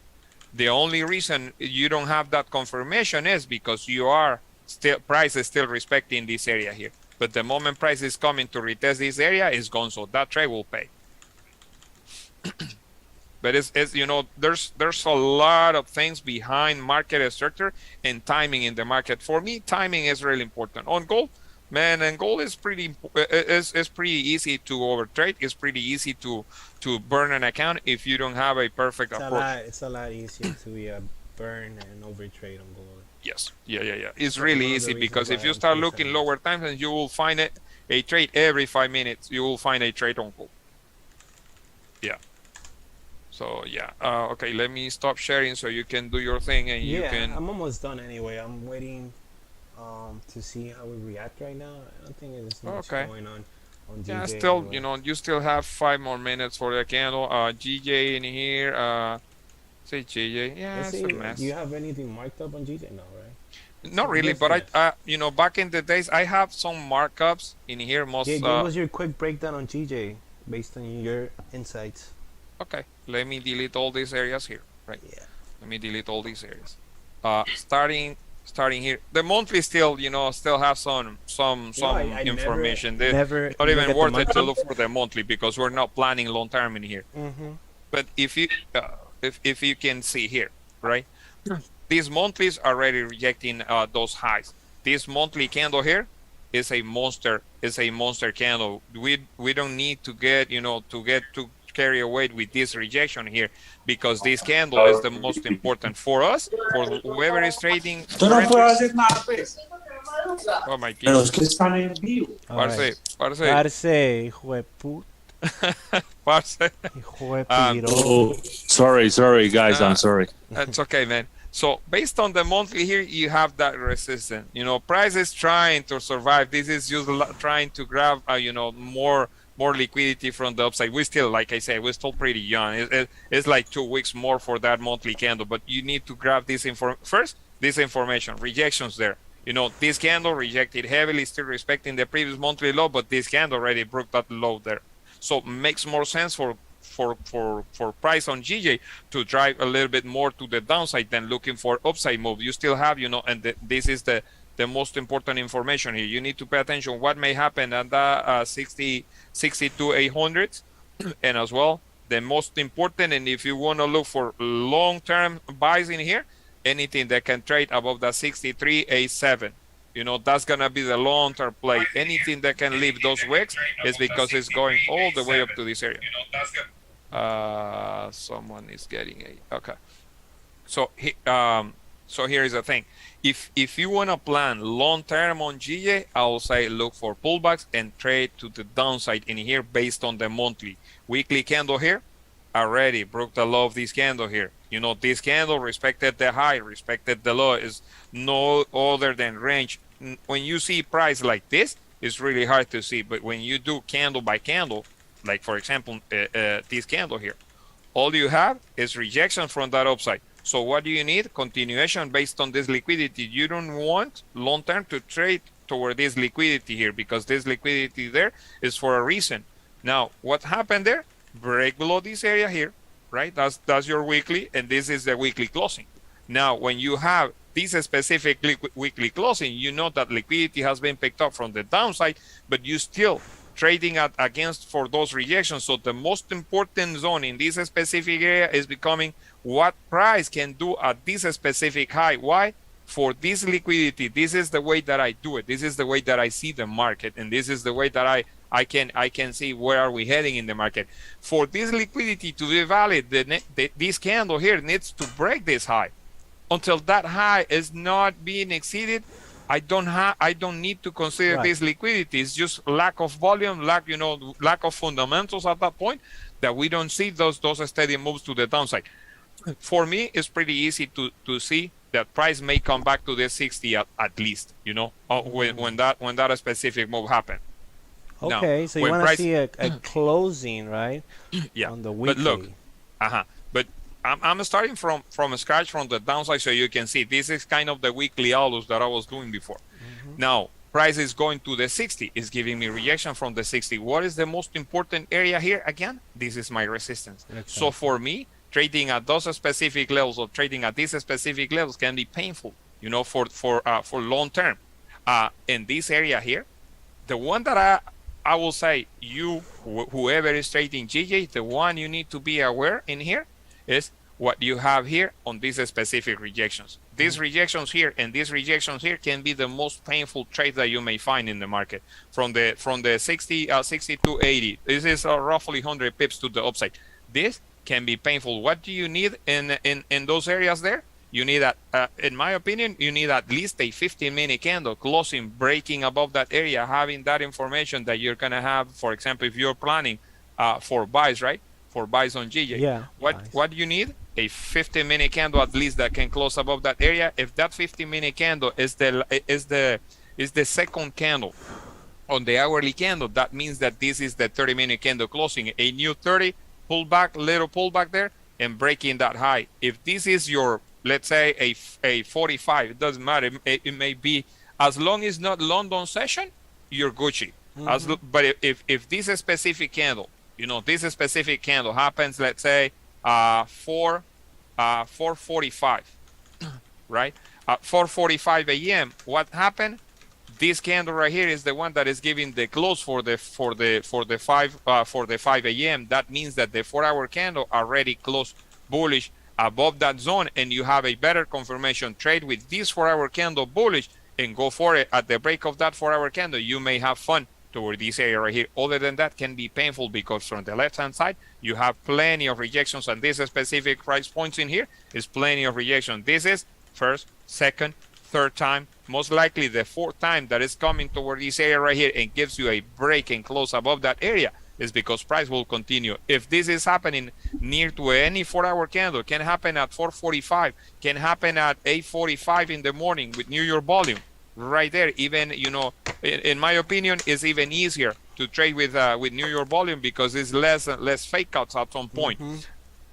Having that 4-hour candle closing above this area right here, you have a better understanding, a better confirmation, and trade toward this area. Other than that, can be painful. Like having, if I was trading GJ like back in the days, if I see a 15-minute candle here, all I need is a new 15-minute candle to break above that candle. But if I have a 15-minute candle that can give me a close above that zone that I know there's plenty of rejections there, and the next candle is breaking above this candle, triggering to take my entry and closing below this area, this is my fake out, and I need another 15-minute candle pullback maybe to retest these areas here, and from there I'll be looking at the break of that candle there, and I can have a massive move to the downside there, because this area here is hot lava. Is what Ted calls hot lava back in the days. Those areas that price doesn't like trading on. That can be the play, kind of long term on GJ, because this area here from the left hand side on the weeklies is pretty tough. This area right here across the board, this area is pretty tough to trade in this area as well. So price already managed to break, in the lower times, and you may see it, that this area right here already broke below this previous zone, and now price is just trying to take that breather, is trying to grab more more air, and then getting for that beautiful dive to the downside. but I know this area here, the 60 is pretty strong, so you never know if it's gonna continue ranging between this 63 800 to the 60. And we are kind of, you know, intraday traders. We are not swing traders. We're not positional traders. So we don't tend to hold position for longer. So you can do your thing at any given point. Right. You know, you can trade all these ranges, a massive range. So you can trade both ways in there, but be aware that any 4-hour candle that can give you a close above this yellow line overall can give you that 100 pip move to the upside, you know. So you have this range. So we have this range, and then we also have this range, right? So this is where, you know, price, we got to go based off price action. So we have this zone, which we either need a break above or a break below. And your stop loss is always going to be below the range or above the range, you know. And this is a 40 pip range last time I measured. As a, you know, day trader, right, we go based off alerts, and if we see that it's breaking and we see momentum continuing to, you know, wherever you're targeting. In my case, I'm looking for a pullback, right? Because I definitely want to see buys, and I definitely want to see a break above 163,500 for a price to either retest 166, or we can continue moving down like Kerwin said. That, you know, the it's play very that you messy. may look, it's very messy. It's pretty. I mean, what you need to understand is this is a pretty strong area of resistance. So anything that can close below that area most likely is giving you this. Now, price going to this area, it's can be easy. Price leaving this area, not so easy. And if it's giving you a closing on a 30-minute candle below that, let's say the 161.400, most likely is going back to retest. And if price is going back to retest this area right here in a couple times, is because that price will continue down. You know, it can be you know, something that may happen. Maybe not this week, maybe next week you may have that move to the downside, but be really careful trading at this specific zone, because all you have here, you want to trade easy, trade outside this area. You have cleaner range in here than trading in this specific area. You want to trade to the downside really easy, trade below this area here, toward this area, leaving, you know, avoiding to trade in these areas right here. If you can sit on your hands and wait for a pullback to give you fake moves in there and grab the bottom of that range to trade to the top of the range, fine. If you want to wait for price that can start trading below the 62, even easier, from the 62 to the 61,500, you may have an easy and clean shot in there, because all you have there is clean structure. But trading where price is right now is pretty messy. In market, you need to be clever. You need to be you know, smart enough to understand that this whole volume here can easily get corrected here as well, you know. But how can that volume can get corrected? With confirmation when price is leaving this nasty area of contention. Moves to the upside, trading outside this area right here, this is not so clean because you have all this mess over here. But I think that area is like area, very non-relevant already. I think if we break above here, this is going to be very clean, and then you have clean, super clean, cleaner range to the left, you know. And that will be perfect, and then that will create a supply zone and drag price down if we get more sellers to come into the market, which that will be your weekly pullback, right, from here to here. You know, we're talking about long term, and this is like high possibility. Long term, not talking for day trading. Not talking for scalps in here. Exactly. Let's see. I mean, I mean, it makes sense. Go back to your weekly, because I want to see something like what you mentioned. You mentioned that, you know, if you know, we start getting that rejection and clean breaks below that zone here, right? You can see price continuing down and create a full candle, right? Bearish, of course. Right below here, and, you know, filling these wicks, right? Exactly. Creating some sort of rejection to the bottom, and then that will be a demand zone for us to continue taking buys. You know, that's very much kind of what I was looking at. You know, let me see. Because in this specific area to the left hand side, you know, you have literally nothing to be worried about for a downside move. In this specific area here, you need to be really, really careful the way you are looking for trades in here, because in higher time frames looks easier than looking on the lower time frames. But in this area here, this all this zone right here, this is a monster range, right? This no matter what, this is a monster range. But what you need to pay attention is price created that drop. It tried already to create that extensive move to the upside, didn't find that volume anymore, and every time that it's trying to break, the weekly candles are giving slightly lower rejections there. That's a double top on the weekly, and that move from this specific move happens slightly higher. From this move happens slightly lower. So this pullback here may be just to the point in that specific area, maybe to retest this area as a form of fake out, but from there we'll try to create a new low, retesting those lows. And the moment price is leaving that 57 area, oof, it can be a whole move to the downside for the rest of the year. If that's gonna happen, in the next 2 weeks with FOMC, whatever, you never know. Yeah, well, anything that's related to the dollar, it affects the yen. So yeah, you can see if potential dollars, moves. if the dollar doesn't create that, that beautiful grasp for institutions to moving into dollar and then moving into another safe haven like yen or CHF, gold, then you may see that kind of drop on GG. But just be aware, that's higher time frames. You don't need to be worried about, if a drop is happening on the 15 minutes or 30 minutes, whatever. No, not really. It's just that when you do the analysis based on higher time frames, you tend to see easier what makes sense and what what doesn't make sense. Exactly. But now we're seeing that we're breaking below that zone. If we go into the 1 hour, this is what I want to see, right? The break below this area and a continuation to the downside to get some liquidity, and then will be a better place for us to get buys. If it's 161,500 will be amazing. We have this area here, right, and so on. So at that point I would just set up my alerts and wait, right, because I know that during London most likely it's going to be a reversal, as I mentioned to you guys before. Let me go ahead and share my screen again. Yes. Please give me 1 second here. Okay. Do your thing. We got Philip in here too. Hey, Phil. Hey, Phil. Long time don't see, man. Yeah, Now you even have a bigger mustache than I do. No, That's because I the only shaved down hair. next That's the time, only so hair that's- he's got left. So we don't wanna. Yeah, it is. Yeah, he's holding to it by dear life.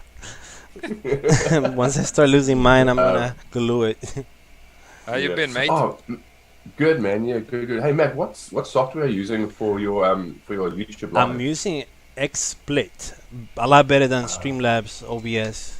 Oh yeah. Okay. Yeah. I need to know that, man. Yes, sir. You, by the way, you posted the Zoom link in the general chat, so you almost had a bunch of randoms join, so I deleted it for you. Yeah, okay. Yeah, my bad. I didn't see. No, you're good. So it's for you because you'll have a bunch of random people join. I mean, I don't mind, bro. Everyone's welcome here.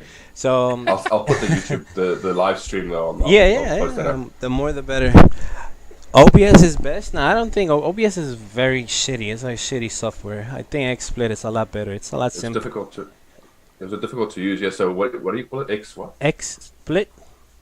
XSplit. Okay. Like X for porno, split for like a split. That's the only thing that It's only X I know. comes to your mind. Yeah. Unfortunately, when X. Okay. Am I lagging? Oh my bad. It started lagging for some Feels reason. like a bit of a reunion. Oh look. I know, right? Yes, sir. I mean, it's good to see what's going on during the Asian session. Like I was in Phil's stream today, and we were talking about the Asian session, how it sets up pretty much for pre-London or London Open to see how the market's gonna move more or less. And what I'm anticipating here on GJ, I'm gonna repeat it again. It's just a pullback to the downside, get some more liquidity, and a reversal during 3 a.m. Eastern time for price to continue moving up. On the daily, we have a nice closure above the previous high, and also rejection, which creates a range. Give me 1 second. Mac. Mac, all I see is your gold screen. I don't see your GJ screen. Oh, Oh, it's just gold. Yeah. okay. It's on Zoom. Give me 1 second. Oh, okay. Oh, my bad. So let me share my screen one. Good. No, it's still gold. Still gold. I think we can actually choose between screens. Hold on. Okay. Yeah, I think so. I think we can choose. Let me see here. What's going No. on here? Me Oh, no, we share. don't. This. Oh, here you go. Better.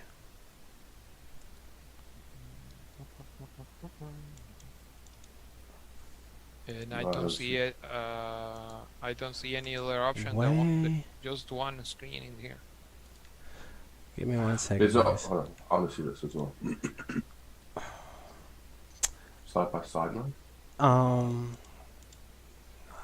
Screen 2. What about No, now? no. So if you go share screen, It's you it. should there should be an option to like choose which one you want to share. Or Is it- you can just click and drag across, put it on the tab up here. So 'cause you can What about now? Oh, it's- You still gold? Mm-hmm. yeah. It's What? still gold. So weird. Yeah. Because I'm You sharing and I see. Yeah, you can like Phil is saying, just grab the screen that you want to share and just draw that screen on top of the gold chart. Yeah. Okay. Should be fine. Yeah, should be fine. Yeah, you should be able to like drop and drag it. And put it Okay, over yeah, better now. Yeah, There you go. Okay. there you go. Now? Looks good. Okay. So yes, that Zoom is giving me errors for some reason. If you guys see, you know, this, I don't know why. You just stop sharing now. Yeah, give me 1 second. How you been, Kevin? While Mac tries to sort this out. Good, brother. Good. Yeah. dude. Hanging in there, you know. Yeah. Yeah, man. Hanging in there. Hanging You're drinking. Right, because for you is what, like It's- 12 noon? It's Yeah, it's 1:59 p.m. for me right now. Yeah, well. Cheers, then, Yeah. because you're drinking maybe tea and I'm drinking wine. Yeah. No, this is usually like kind of my morning time for me because obviously, you know, I only finish at like 4 a.m. Oh, okay. or 3 a.m. or whenever. Oh, cool. And then just before I went to sleep, Raja and I had a talk as well. So like I didn't really go to sleep either. And then excuse I me, my chatted bad, for a guys. while and- It's showing now. Yeah, it's good. Yeah, Okay. it's GJ. Yeah. With you. All right. So yeah, I don't know why it was giving me errors. So probably because I'm streaming on XSplit. Well, yeah. So, but I definitely want to see a pullback. I'm gonna just leave my alerts here. I'll probably do wake up around 3 a.m. to see how the market is set. Right at London Open, and if I get a nice continuation down, and then I see an engulfment on the 30, even on the 15th onto the upside, then I'll definitely go ahead and take an entry. I do see a potential move to the upside. This is what I'm looking at, right? So I'm looking for this to be my first. Well, let's go into the 4 hour to make it clear, a little clear. Take this off. So this area here. Oh, actually, let me show my chart. So yeah, if you guys see, I don't have my weekly zone here, but this should be it right here. Mhm.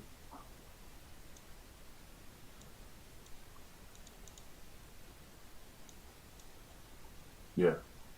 Yeah, it makes no, it doesn't make much sense.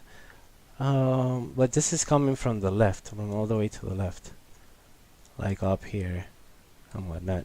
So yeah, that's a weekly zone that I have drawn on my other chart. If I drew it, it's for a reason, which is here, right?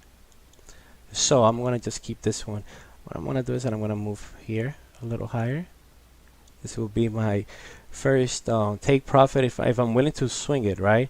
Then we have, of course, if we get a downside move and then we start settling like right here. Let me draw on right here, right? Let's do this area here as a zone of demand, right? Price bouncing from here, right? If we break below this area, to continue down, right? Let me actually continue down and then bounce back and moving up, right? Gives you alert, mate. So going down to the hourly, somewhere around there, right in the middle. So I have 161,500, 161,800, and 162 flat. Obviously I do need a closure below this zone, right? So you Price. not just look for sales from 162.3 to 161.4? That's the thing. I don't want to look for sales when we're so bullish, because I've seen GJ doing this and not pulling back. So I'd rather wait and see if we settle down here rather than wait for a close below here. You understand what I'm saying? Like, you know, seeing on the hourly, and then, well, I get the close and whatnot, but then I'll have to manage my trade accordingly. I mean, it does make sense. I mean, don't get me wrong. I would love to get a sell and then buys, you know, play the ranges. If we get a close below here. I haven't done a stream in a minute, so bear with me. So right, let's see if we get an It takes a while to get used to, doesn't it? Yeah, yeah, it's the drawing and switching. Yeah, and all of that. Yeah. But whatever. Let's say that we do get this 1 hour candle bullish and then we get an engulfment. That engulfing will be amazing, right? Because you get a nice entry, and like you said, you know, I do set up my trades. You've seen it when I share it on Discord and whatnot. My stop loss will probably be right above the range, or right in between the range, right? Oops. Or the previous 1 hour candle, the top wick, right? But in this case, if we do break below and we create that candle like this, then I'm already kind of late. So what I'm gonna do is that I'm gonna move my alert a little lower and put it right below this 1 hour wick. Makes more sense, right? So that's 162,200, making it more reliable since you know it's a quarter point. So I will see how price reacts around that area. But yeah, definitely sales can definitely play out. Thank you for mentioning it. Then we have this area here as a zone for possible partials or take profit. So you have another wick and another candle to the downside, right? And then you have, you know, your liquidity or your range, and then you have another candle. That's 1, 2. Because I'm actually considering doing sales right now, to be honest. Yeah, I mean, sales can definitely play out. Yeah. Creating a 4 hour wick to the downside. I mean, a bearish 4 hour candle, and then between London and New York, you have another one. Say 2 more 4 hour candles. So that's another 4 1 hour candles. Yeah, I might actually take that sell now, to be honest. Yeah, it makes You really sense. like that strong area of rejections on the 70 zone, Phil? Yeah, I quite do. From the weekly, it makes sense, right? From weekly candles. So Yeah. it can play out. But even if you just look at, I mean, if you look at the hourly looks super clean. Yeah. You know, we've got, like, for me, I don't really want to miss this. Actually, I'll take the trade on that because I don't want to miss it. And then I'll have a chat with you guys. It does make sense. Because I need to calculate risk for both, for different accounts as well, and everything else. So you have something like this, for example, Phil, if you, my bad, I don't want to interrupt, but No, yeah, go it would ahead, be dude. something That's like okay. this, right? If you want to take an impulse trade, you know, you expect this to break, of course. You have a nice stop of 24 pips, with it makes a lot more sense. And you also have the advantage of getting that trade down to the nearest or the first zone of demand on the lower time frames for that possible reversal during the London session. So yeah, you can have that multiple trade, right? You have your hedging, you're selling and then buying. And at the same time, I mean, we're all bullish on most higher time frames. Even though it's messy, I'm still more biased for buys rather than sells. I'd love to see buys rather than sells. Thank you for showing up, Kerwin. I know you No You're problem, busy, brother. brother. Thank you, It's a man. pleasure, brother. Yeah, I'm Take almost care. done anyway, so let me just do my last insight here. But No, no like, problem. Take your time. um, Bye-bye. bye bye. I'll see you tomorrow. See you, man. Like Phil said and Kerwin, potential moves to the downside definitely can work, and that leaves us with that second chance or redemption trade or whatever you want to call it for buys, right? Since we missed the initial entry right at the bottom here, which it was really hard to get. I mean, this is kind of like a lucky shot down here. Mhm. I mean, it made sense, right? Everything was placed together. I mean, I was completely asleep. I don't sacrifice sleep over trade, even though I should, right? If I want to make money. But yeah, it is what it is. I missed it. No FOMO. I'll definitely wait. And I see that this 1 hour candle looks amazing for price to continue breaking down. Once we break below 162, 200, I think it's downhill from there. So you can have a very nice trade, playing right now until pre-London. Yeah. So it will be something like this, right? Yeah, so I just saw on your live chat now you've got some spam. So I found if you either need a moderator You have or you need you in it. Let me make you mod because or like a thing that I did as well was just allowing subscribers to comment. I'm Yeah, that's lacking pretty well. mods. So yeah, let me type something. Hey Blake, I saw you just there as well. Type something. Oh, there you go. Rhodium effects. There you go. Because they're so annoying, dude. Like Yeah, these guys I are mean, I don't want to see no nude bitches, yeah, it's just these guys. and I don't want to pay for that. Oh wow, look at that, bro! What an amazing call.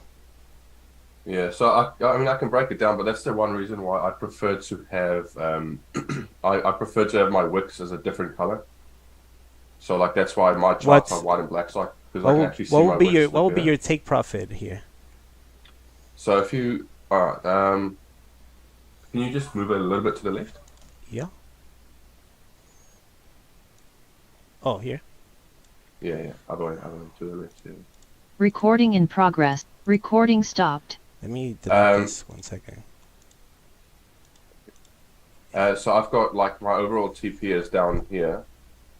Like that's a major TP that I'm looking at. Mm-hmm. But we know we've got a bit of consolidation that's popping up at like this zone right over here. So I'm keeping that in mind. So that's just an area of interest. So 162 flat. Yeah, pretty much. Yeah, that's because if you look to the left, obviously we've got this, and there's some resistance over here, support rather over here as well. Makes sense, yeah. 162 yeah, flat. but the reason for the trade was these wick structures over here. So this is one of my entries. So I've got the one wick and the top wick, and then I've got the middle wick. So they kind of create like this triangular structure, and we've got a nice big engulfing candle close as well. So that's kind of the main reason for the entry, and obviously this is a very, very strong resistance area. Exactly. So I'll see. Yeah. Yeah, I think it should play out. As long as you get that close below 162, 200, 26 pips. That's nothing. That's easy. I've also reversed my USD CAD position as well now, so I'm going in buys at the moment. Oh yeah, I remember you were doing sales, right? There was CPI for the CAD. Yeah.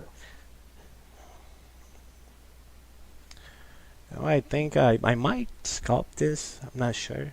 I'm gonna wait a little longer. I mean, I shouldn't even wait because if you get an entry from here, I mean, that's like very low drawdown. Yeah. I mean, the one thing is as well, you've got this fairly strong support coming up that's kind of rejecting on right now. There we go. That right there. So that's and then you pointed that out already. So I mean, we're kind of, if you do look at it at the 15-minute time frame, this is the kind of zone you're trading in. Yeah. I mean, it should definitely get a close on the 15. If it doesn't, then I'll wait for the next one. Highly doubt we're gonna go back in that range.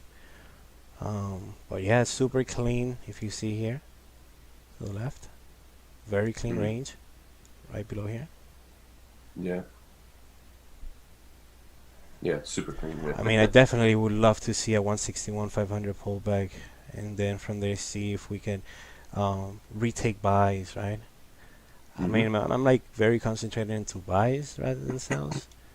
I think everyone was talking about sales long term to fill all these wicks, but if you see it I mean, technically speaking, if you see here and we break above this area, instead of keeping, instead of flipping and continuing bearish, uh, buys can definitely play out as well, right?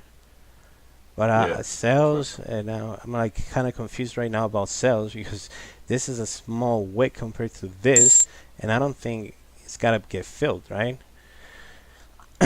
It's really messy. I haven't seen this GJ this price action on GJ in a while.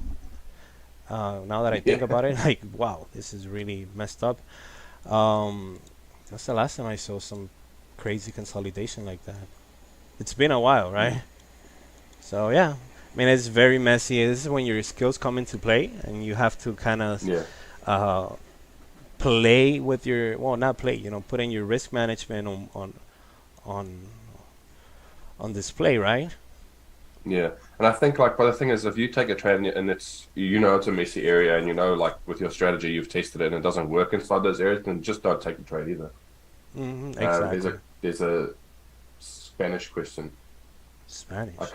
My Spanish isn't really that great. It's okay, but it's not that great. Where's the other Yeah. question? Oh, It's también se sesión. terminamos guys. También. Oh yeah, he's just saying greetings, greetings. Yeah. Oh, greetings to you. Hope what is it? And your family at the market Fluidity or something? Yeah, like us, like he's saying hi to us. Hey guys. Hi. I'm trying to learn Spanish, man. You want to learn to Spanish? I mean, I could Dude, teach I'm you. moving to Mexico. I have to. What? You're Yeah, moving to dude. Mexico? Oh right. Yeah. You're done with New Zealand. Yeah, dude. Yeah, fuck that. Mexico's freedom. Yeah, right. You gotta learn Spanish though. Yeah, I've been learning Spanish for the past year and a bit, so it's getting there. Not as Yeah. dedicated as I should be, but it's getting there. Well, my Spanish is the same level it is now compared to what my English was when I moved to New Zealand. So, Oh yeah. What's your native? Well, Afrikaans. African. Oh, okay. Yeah. That's like very confusing. Yeah, it's like a Dutch kind of language. It's like a Dutch, right? It's like we go to Pennsylvania and they speak Pennsylvanian Dutch. It's like weird. Oh, Amish. yeah. See, oh, dude. Yeah. See, the Afrikaans is actually more closer to like Flemish. And, Flemish, right? Yeah. Yeah. Yeah. Yeah, that's No, yeah. crazy. Like you go to Africa and it's like a very white part. Yeah. Jeez. To be honest, dude, like I actually spoke more Afrikaans in New Zealand than I speak in South Africa because South Africa is such a big mixing pot of cultures now. It's crazy. Like, I mean- It's like gentrified to the extreme. Yeah, dude. That's good, I guess. Most like of like Brooklyn. there's like a whole area of like I don't know what to call it. Like in Cape Town, there's a whole area, but they only speak Afrikaans there pretty much, and they almost expect you to speak Afrikaans. So, African. Mick, what was the one thing you did on your trading BLU? On my what? That made me profitable. Well, what made me profitable is just waiting for the right setup and not taking random trades at any time. And plays, right? I would just wait for my setup to be, done, and then take the trade, right? And then just manage risk accordingly. Once I get my positions into profit, I would partial out at least 20, 30 points, and then leave a runner or two, doing their thing, and I'll go to sleep happy, right? At the end of the day, yeah, that's the name of the game, right? Go to sleep happy. I mean, you don't want to be stressing over a trade and running out of capital or margin because you're over leveraging and you're taking random trades at all times, and then you're not waiting for the right session, and setting up alerts help a lot. So if you have TradingView, get TradingView Pro and you set up your alerts, wait for that spot to get hit, and then that's when you take your trade. I like that. You see how this is like rejecting now? Yeah. I want to see that 15-minute. See how it closed? It closed okay. Didn't close below, but maybe the next The 30-minute will close right below here. Yeah, see, I don't really watch anything below the hourly. So for me, this hourly candle shut pretty nicely. So I'm not too fussed about what's currently happening. I mean, there's all 40 minutes still left for this hourly candle to close. Yeah, and that's another thing. You go onto higher time frames, and that's what's gonna. I think that's gonna make you more profitable if you start trading and you concentrate more into higher time frames rather than the lower time frames or the 5 minutes. Why do you want me to see the 5 minutes?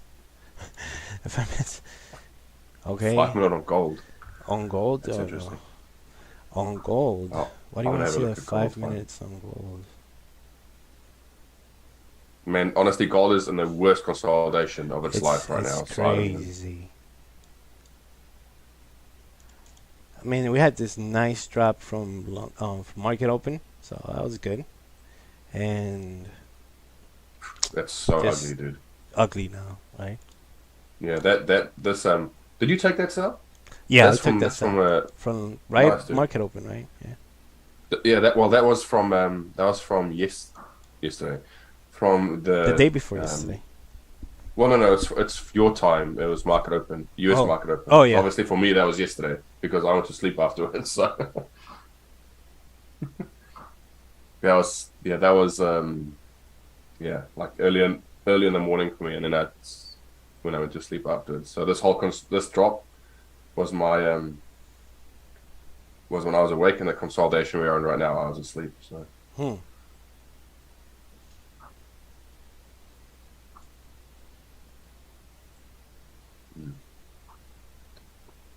Split. I want to get that. Yeah, it looks really clean with all the excuse me, all the like logos and stuff there, and Oh, what the the stream? match. Thank you, man. yeah, it looks really cool, man. Yeah, lower time frames. I don't think they work on GTO, for example. But yeah, I think it's a nice trade if we look for sales right here. Mm. Stay on the hourly.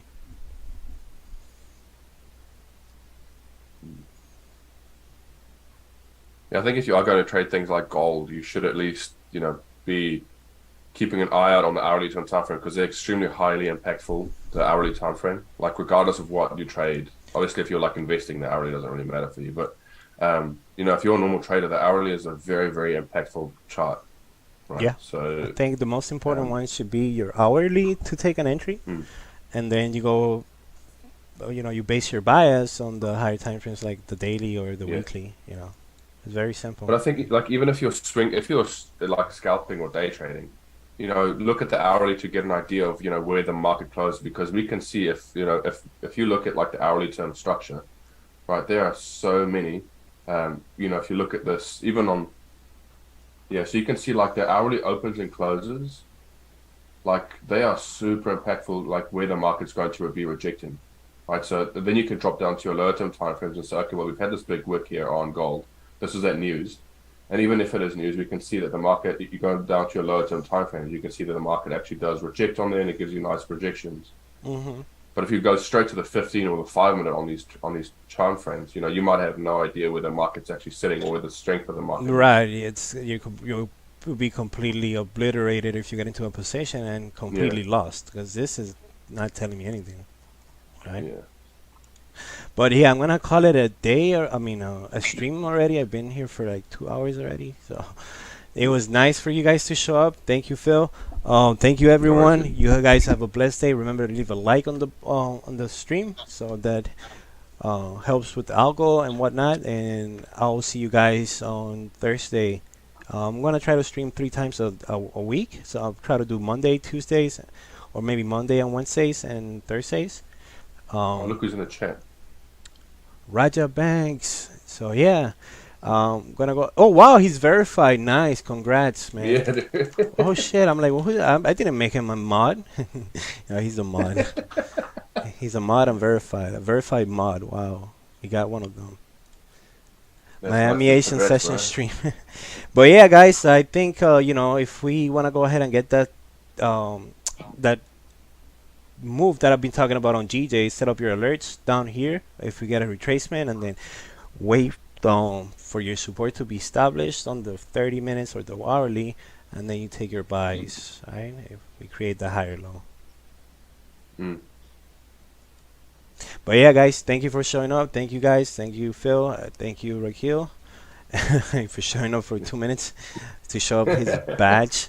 Well, Yeah. wait till I he's not get here my for you, man. He's just badge. here to shut up his badge. Wait till I get my badge. I'll be the new sheriff. Quick Yeah, dude. flex, and I'm out, guys. Be safe. Take care, dude.